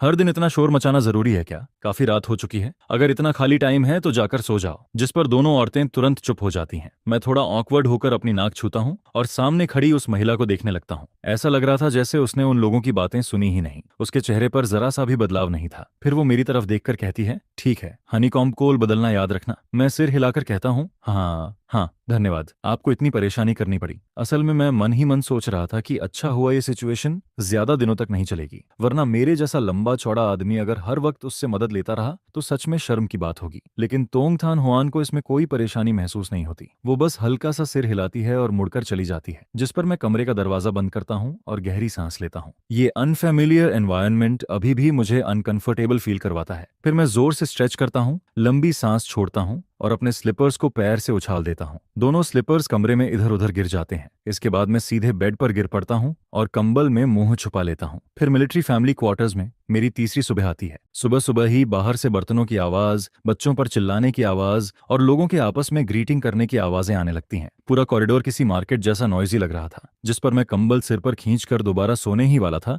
कि तभी दरवाजे पर नॉक होने लगता है। मैं जम्हाई लेते हुए आधी बंद आंखों के साथ स्लीपर्स पहनकर दरवाजा खोलने जाता हूँ। दरवाजे के बाहर तोंगथान हुआन मिलिट्री यूनिफॉर्म में खड़ी थी और उसके हाथ में ब्रेकफास्ट था। मैं अपनी स्लीपी आंखें खोलने की कोशिश करता हूँ। मुंह से बस हल्की सी ओह निकलती है। इसके बाद मैं पलटकर सीधे अंदर कमरे में चला जाता हूँ। दरवाजा खुला का खुला रह जाता है और मैं बेड पर गिरते ही दोबारा गहरी नींद में सो जाता हूँ, जिस पर तोंग तान हुआन हाथ में लंच बॉक्स लिए दरवाजे पर कुछ पल के लिए खड़ी रह जाती है। उसे अचानक याद आता है कि कल भी जब वो यहाँ आई थी तब दुथान दोपहर तक सो रहा था। लगता है आज का ब्रेकफास्ट लाना बेकार गया, लेकिन चूंकि वो ऑलरेडी यहाँ तक लेकर आ चुकी थी इसलिए वो अंदर चली जाती है। जैसे ही वो कमरे में नजर डालती है उसकी आंखें हल्की फैल जाती हैं। फ्लोर पर रखा सूटकेस पूरी तरह खुला पड़ा था। अंदर कपड़े अस्त व्यस्त भरे हुए थे, साथ में कई बॉटल्स और जार्स भी रखे थे, पता नहीं किस चीज के। जिस पर उसके मन में पहला ख्याल आता है, क्या ये सच में सूटकेस है? कितना मैसी है। इसके बाद उसकी नजर फ्लोर पर पड़े स्लीपर्स पर जाती है। दोनों अलग अलग दिशाओं में फेंके हुए थे।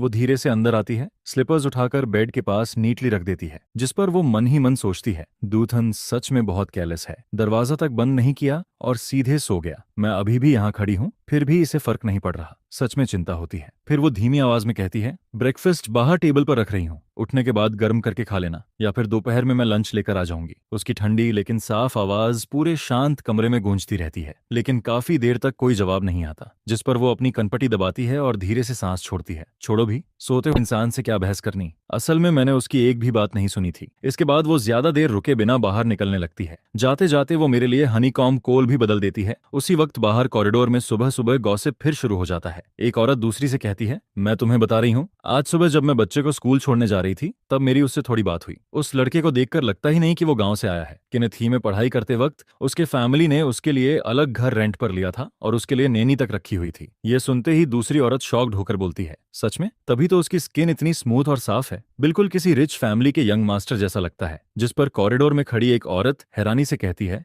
अरे उसकी स्किन तो बिल्कुल किसी यंग गर्ल जैसी है, ये तो पूरा कैपिटलिस्ट यंग मास्टर लगता है। फिर दूसरी औरत तुरंत बोल पड़ती है, अरे उसके घर वालों ने उसके लिए नैनी तक रखी हुई थी। आज के समय में नैनी रखना कितना महंगा होता है ये तुम जानती भी हो। इसके बाद गॉसिप और भी बढ़ने लगती है। सुना है उसे खाना बनाना तक नहीं आता, कपड़े धोना भी नहीं आता। उसके फैमिली वालों को बस यही डर लगा रहता है कि वो खुद अपना ध्यान नहीं रख पाएगा। ऊपर से घर में सिर्फ वही एक बेटा है, बड़ी मुश्किल से पैदा हुआ, फिर इतना पढ़ लिख भी गया। अगर तोंग थान होआन हर 10-15 दिन मिशन पर बाहर रहेगी तो घर लौटकर पैर रखने की भी जगह नहीं बचेगी। जिस पर दूसरी औरत धीरे से हंसते हुए कहती है, लेकिन लड़का बहुत हैंडसम है, बस उसे देखते रहो तो भी आंखों को आराम मिलता है। बस दिक्कत यही है कि उसे कोई काम नहीं आता। और फिर देखते ही देखते मेरे बारे में गॉसिप पूरे क्वार्टर्स में और तेजी से फैलने लगती है। हर किसी के वर्जन में नई नई बातें जुड़ती जा रही थीं। उधर इन सब बातों से बेखबर मैं अभी भी गहरी नींद में पड़ा हुआ था। जब मेरी आंख खुलती है तब तक सुबह के 11 बज चुके होते हैं। हमेशा की तरह मैं आलस में पानी का बेसिन उठाता हूँ, अपने टॉयलेटरीज लेकर बाहर वॉश एरिया की तरफ निकल जाता हूँ। रास्ते में कई लोग मुझे अजीब नजरों से देखते हैं। पहले से भी ज्यादा वियर्ड एक्सप्रेशंस थे उनके चेहरों पर, लेकिन मैं ज्यादा ध्यान नहीं देता। जो भी मुझे देखता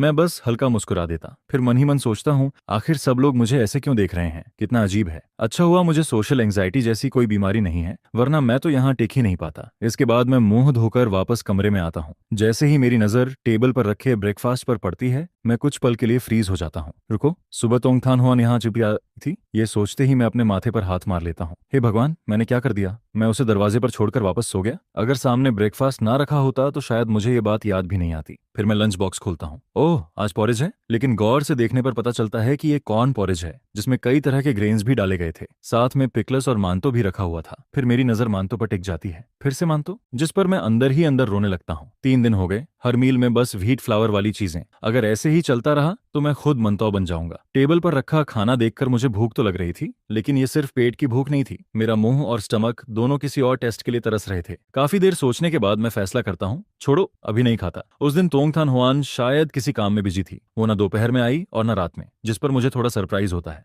लेकिन फिर मैं खुद को समझाता हूँ, वो खाना लेकर आती थी, ये उसकी काइंडनेस थी। अगर नहीं आई तो उसमें भी कुछ गलत नहीं है। आखिर मैं यहाँ पिछले कई दिनों से फ्री में रह रहा हूँ, फ्री का खाना खा रहा हूँ, इतना ही काफी है। दोपहर में मैं सुबह वाला पॉरेज दोबारा गर्म करता हूँ। थोड़ा बहुत खाकर कमरे में खाली बैठा रह जाता हूँ। ना फोन था, ना टीवी, ना दोस्त और ना कोई किताब। मुझे कोई एंटरटेनमेंट ही नहीं मिल रहा था। हालांकि मुझे इस दुनिया में आए काफी समय हो चुका था और मैं धीरे धीरे एडजस्ट भी हो गया था, लेकिन इतनी बोरिंग जिंदगी फिर भी अनबियरेबल लगती थी, जिस पर मैं पूरे दिन कमरे में बैठकर लाइफ के बारे में सोचता रहता हूँ। एक कदम भी बाहर निकलने का मन नहीं करता। कभी बेड पर लेट जाता, कभी पानी पीता, कभी फिर से सो जाता। और फिर रात के करीब 12 बजे जब मैं आधी नींद में था, तभी बाहर से अचानक एक आदमी की जोरदार चिल्लाने की आवाज आती है। उसके साथ ही किसी औरत की गालियां भी गूंजने लगती हैं, जिस पर मैं तुरंत घबराकर उठ बैठता हूं। जाता हूँ। पहले तो मुझे लगता है कि शायद सपना देख रहा हूँ, लेकिन बाहर का शोर लगातार बढ़ता ही जा रहा था। मैं पूरी तरह जाग जाता हूँ और दरवाजा खोल देता हूँ। तीसरी मंजिल के कॉरिडोर में पहले से ही ढेर सारे लोग तमाशा देखने खड़े थे। हर किसी के चेहरे पर हेल्पलेस एक्सप्रेशन था। तभी एक आंटी मुझे देखते ही कहती है, अरे छोटे भाई, तुम्हारी भी नींद खुल गई?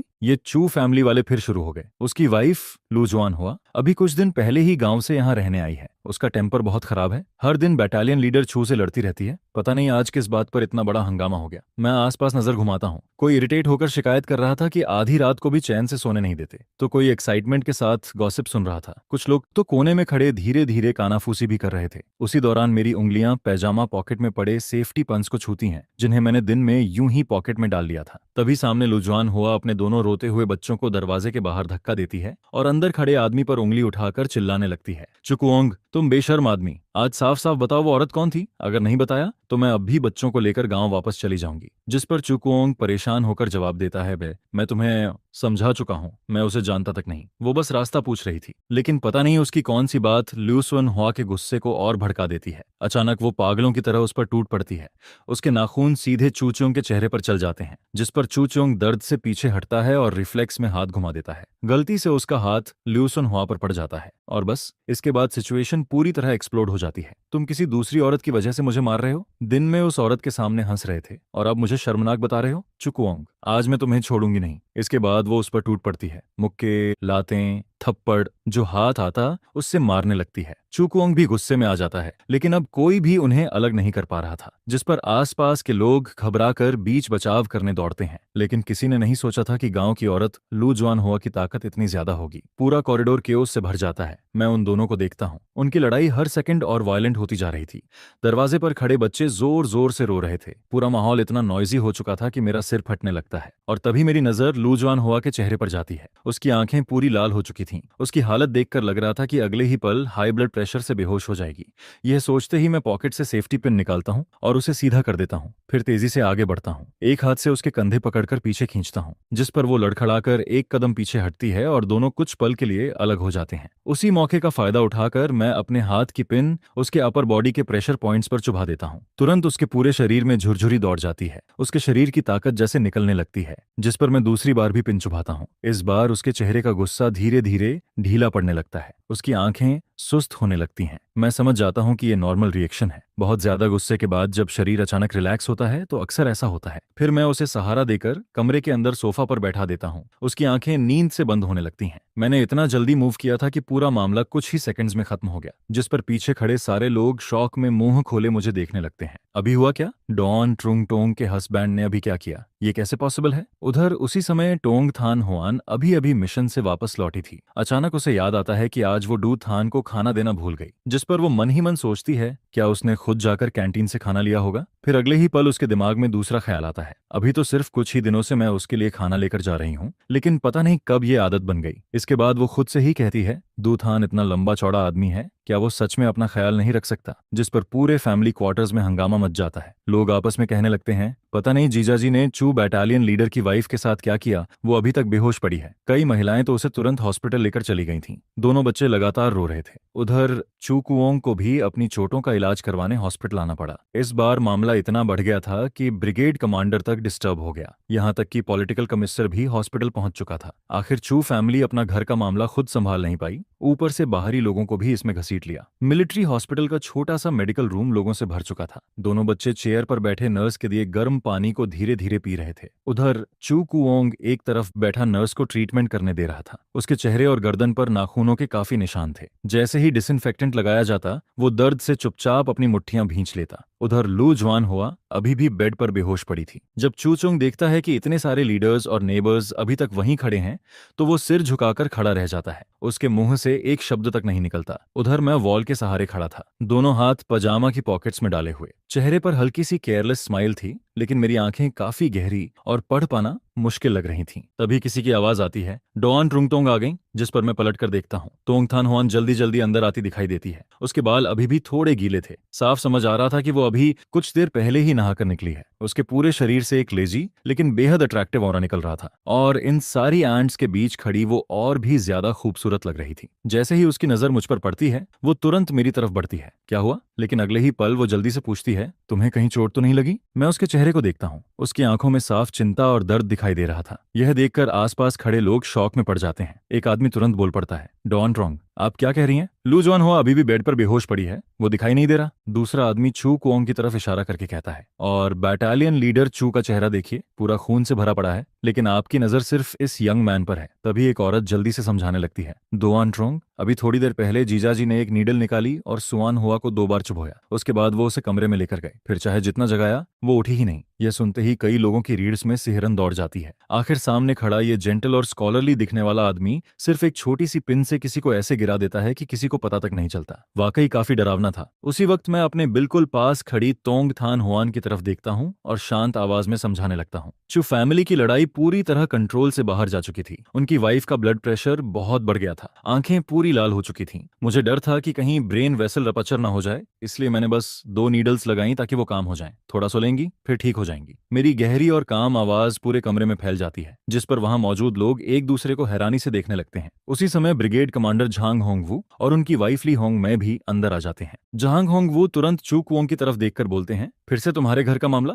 इस बार अब क्या हुआ? चू कुओंग बेबस चेहरे के साथ कहता है, मैं क्या करूं सर, वो हर बात पर शक करती रहती है। आज बस एक लड़की ने मुझसे रास्ता पूछा था, हमने कुल 2 बातें की होंगी, लेकिन उसने उसी बात पर हंगामा शुरू कर दिया कि मेरा अफेयर चल रहा है। जिस पर ली होंग मैं धीरे से समझाती हैं, शून हुआ इतनी दूर गांव से यहाँ तुम्हारे साथ रहने आई है, उसके लिए भी ये सब आसान नहीं है, तुम्हें थोड़ा पेशेंस रखना चाहिए। तभी डॉक्टर बेड की तरफ देखकर बोलता है, ब्रिगेड कमांडर, जैसा इस यंग मैन ने कहा था वैसा ही है। लू जॉन हुआ बस गहरी नींद में गई है, थोड़ी देर में उठ जाएगी। वैसे उसका ब्लड प्रेशर काफी हाई है, आगे से ध्यान रखना होगा कि वो ज्यादा इमोशनल ना हो। यह सुनते ही आसपास खड़े लोग फिर से शॉक्ड हो जाते हैं। सिर्फ 2 नीडल लगाकर किसी को सुला दिया, ऊपर से उसने सिर्फ देखकर ही हाई ब्लड प्रेशर तक पहचान लिया। ये तो बहुत अमेजिंग है। जिस पर सब लोग मुझे एडमिरेशन भरी नजरों से देखने लगते हैं और मैं बस हल्के से ठुड्डी ऊपर उठाकर खड़ा रहता हूँ। आखिर मजाक थोड़ी है। मैंने 3 साल की उम्र से ट्रेडिशनल चाइनीज मेडिसिन सीखी थी। ऐसे छोटे प्रेशर पॉइंट संभालना मेरे लिए तो बच्चों का खेल था। जब सबको समझ आ जाता है कि अब कोई खतरा नहीं है तो धीरे धीरे लोग वापस जाने लगते हैं। तब तक रात के 2 बज चुके थे।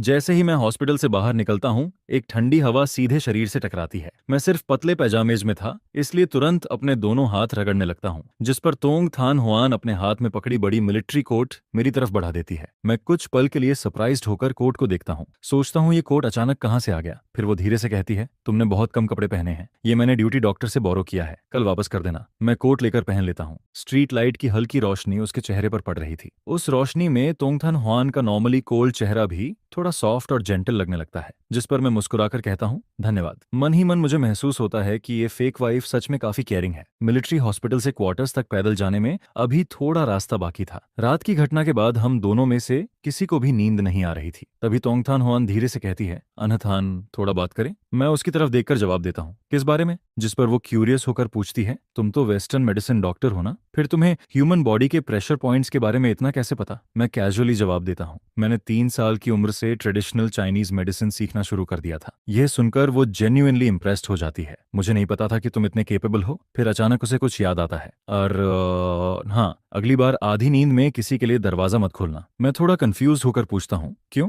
जिस पर वो तुरंत बोलती है, क्या पता बाहर कौन हो? मैं हंसते हुए जवाब देता हूँ, लेकिन ये मिलिट्री डिस्ट्रिक्ट है, यहाँ कोई बैड पर्सन थोड़ी होगा, और वैसे भी मुझे लगा सिर्फ तुम ही मुझे ढूंढने आती हो। चिंता मत करो, आगे से ऐसा नहीं करूंगा। फिर मैं थोड़ा एम्बेरेस्ड होकर कहता हूँ, असल में उस वक्त मैं पूरी तरह स्लीपी था, मुझे लगा जैसे अभी भी घर पर हूँ, इसलिए हैबिट में आकर दरवाजा खोल दिया। यह सुनकर तोंग थान हुआन धीरे से सिर हिलाती है। फिर अचानक वो पूछ बैठती है, अनथान, तुम्हें मैं कैसी लगती हूँ? उसका ये अचानक पूछा गया सवाल सुनकर मेरा दिल एक पल के लिए रुक सा जाता है। स्ट्रीट लाइट उसकी शैडो को लंबा खींच रही थी। उसके शार्प और कोल्ड चेहरे पर रात की हल्की रोशनी पड़ रही थी, जिससे वो और भी अलग लग रही थी। मैं थोड़ा सिर खुजलाकर जवाब देता हूँ, सच कहूँ, तुम बहुत अच्छी इंसान हो, ऑनेस्ट हो, केयरिंग हो, बहुत रिस्पॉन्सिबल हो। तुम एक बेहतरीन डोंट ट्रॉन्ग हो और एक अच्छी कॉमरेड भी। लेकिन बोलते ही मुझे पछतावा होने लगता है, मैंने आखिर कॉमरेड क्यों बोल दिया? आखिर अभी हम दोनों लीगली हस्बैंड वाइफ थे, भले ही ये शादी गलती से हुई हो। पूरे रास्ते में उसके बारे में सोचने लगता हूँ। उसने मेरे लिए रहने की जगह अरेंज की, कोट दिया, स्टोव जलाया, हर दिन खाना लेकर आई,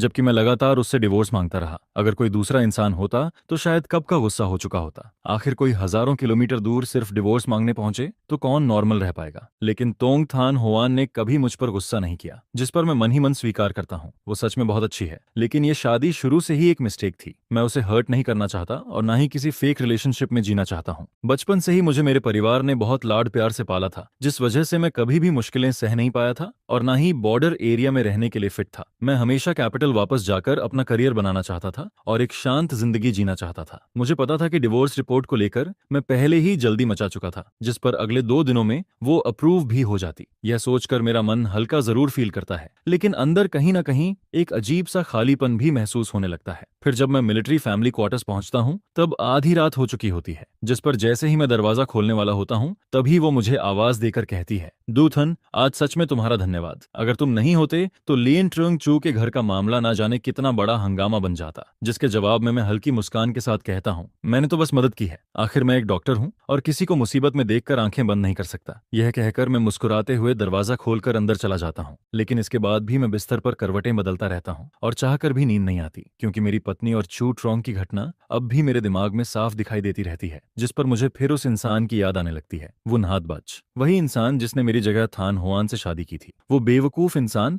जिसने एक लड़की के प्यार में अपनी जान तक दे दी थी। लेकिन सच तो ये था कि उसे शुरू से ही जाल में फंसाया गया था। जिस लड़की को उसने बचाया था, आखिर में वही उसकी जिंदगी बर्बाद कर देती है। और यह बात मैं कभी भूल नहीं पाया, जिस पर मैं मन ही मन सोचता हूँ कि यह कर्ज ऐसे खत्म नहीं हो सकता, क्योंकि मिलिट्री मैरिज को तोड़ना खुद एक क्राइम होता है। उस औरत ने सिर्फ वो नहातबाज की जिंदगी बर्बाद नहीं की थी, बल्कि थान होआन की रेपुटेशन और फ्यूचर को भी लगभग खत्म कर दिया था। इसलिए मैं उसे आराम से जेल में रहने नहीं दे सकता था। अगली सुबह मैं जल्दी उठकर सीधे लुट्रोंग के पास पहुंचता हूं और उसे सारी बात बताता हूं, जिस पर वो गंभीर होकर पूछता है, मतलब वो एजुकेटेड लड़की शुरू से ही वो नहातबाज को बहकाकर उसके पैसे ऐंठना चाहती थी और आखिर में उसे सुसाइड करने पर मजबूर कर दिया। जिसके जवाब में मैं कहता हूं, हाँ, क्योंकि वो गांव की मुश्किल जिंदगी नहीं सह पाई, इसलिए उसने वो नहातबाज को अपना लॉन्गर टर्म सहारा बना लिया था। वो हमेशा उसकी बातों में फंसा रहता था, लेकिन अब चाहे वो नहातबाज इस दुनिया में नहीं रहा, फिर भी उसे मिलिट्री मैरिज तोड़ने की सजा जरूर मिलनी चाहिए। यह सुनकर लिu ट्रोंग तुरंत पुराने केस की जांच दोबारा शुरू करवा देता है। फिर इन्वेस्टिगेशन के दौरान पता चलता है कि वो लड़की जेल के अंदर भी चैन से नहीं बैठती, बल्कि हर किसी पर इल्जाम डालती रहती है और रिश्तों का इस्तेमाल करके अपनी सजा कम करवाने की कोशिश करती है। लेकिन सारे सबूत साफ सामने आ जाते हैं, जिस पर थान होआन भी अपना मैरिज सर्टिफिकेट और उस समय का विक्टिम रिपोर्ट पेश कर देती है, जिसके बाद लूरची थान की सजा और बढ़ा दी जाती है और उसकी पूरी जिंदगी जेल में ही गुजरने वाली होती है। सच में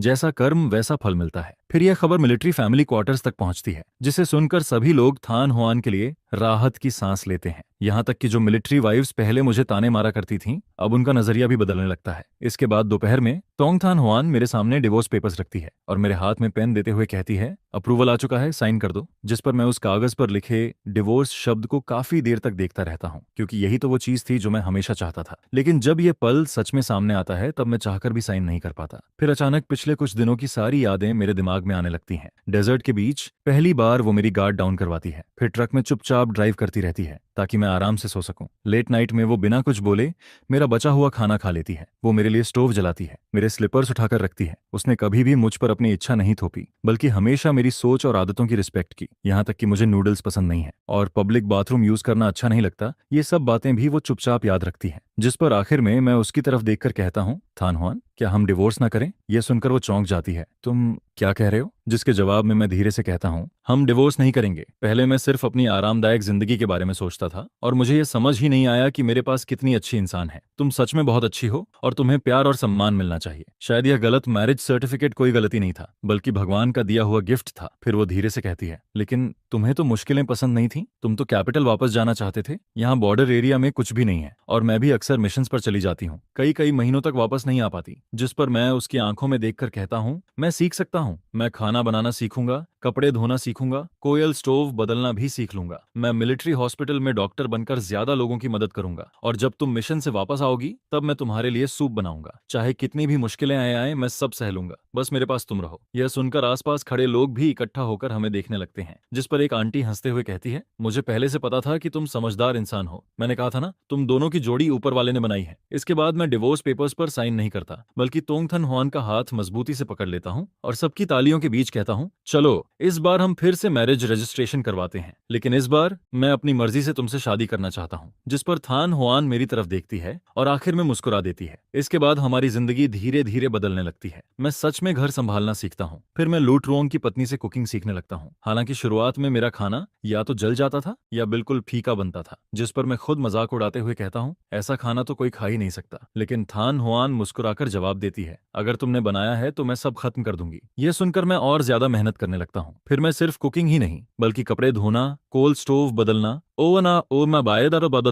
और पूरा घर साफ रखना भी सीख जाता हूँ। जिस पर थान हुआन मुझे देखकर कहती है कि अब मैं पहले से काफी ज्यादा कैपेबल हो गया हूँ। और इसी तरह हमारा छोटा सा परिवार भी धीरे धीरे खुशहाल बनने लगता है। फिर एक दिन मैं उसका हाथ पकड़कर कहता हूँ, यह सब सिर्फ तुम्हारे लिए है। मैं तुम्हें एक शांत और सुरक्षित घर देना चाहता हूँ। इसके बाद मैं मिलिट्री हॉस्पिटल में काम शुरू करता हूँ, जहाँ मैं चाइनीज मेडिसिन और वेस्टर्न मेडिसिन को मिलाकर सोल्जर्स का इलाज करने लगता हूँ। फिर मैं खुद से मेडिसिनल ऑयल भी बनाता हूँ। एक बार एक सोल्जर ट्रेनिंग के दौरान घायल हो जाता है और जैसे ही वो तेल लगाता है उसके चेहरे का दर्द तुरंत कम हो जाता है। जिस पर वो हंसते हुए मुझे कहता है, तुम तो सच में मिरेकल डॉक्टर हो। जिसके जवाब में मैं मुस्कुराकर कहता हूँ, अगर इससे लोगों की मदद हो रही है तो वही काफी है। फिर धीरे धीरे मेरा मेडिसिनल ऑयल पूरे कैंप में फेमस हो जाता है। चाहे ट्रेनिंग इंजरी हो या पुराना दर्द, थोड़ा सा तेल लगाते ही आराम मिलने लगता है। जिस पर सभी लोग मुझे मिलिट्री डॉक्टर बुलाने लगते हैं। इसके बाद मैं अपने परिवार को भी बॉर्डर क्वार्टर्स में बुला लेता हूँ, जिस पर मेरे पेरेंट्स और सिस्टर्स थान हुआन को देखते ही उसका हाथ पकड़ लेते हैं। फिर मेरी माँ भावुक होकर कहती है, तुम्हें सच में एक ट्रेजर मिला है। थान हुआन जैसी लड़की के साथ हमेशा अच्छा व्यवहार करना। अब तुम्हें यहाँ खुश देखकर हमारे दिल का बोझ भी खत्म हो गया। फिर एक दिन वो नाथ बाज का परिवार भी हमसे मिलने आता है, जिस पर वो मेरा हाथ पकड़कर कहते हैं, बेटा उस समय गलती हमारी थी। हमने जबरदस्ती हाउस होल्ड रजिस्टर लेकर रिश्ता तय कर दिया था। इतने सालों से हमें इस बात का पछतावा है। जिसके जवाब में मैं शांत होकर कहता हूँ, मैं आप लोगों से नाराज नहीं हूँ। जो इंसान जा चुका है उसके साथ सारी दुश्मनी भी खत्म हो जाती है। आप लोग चिंता मत कीजिए,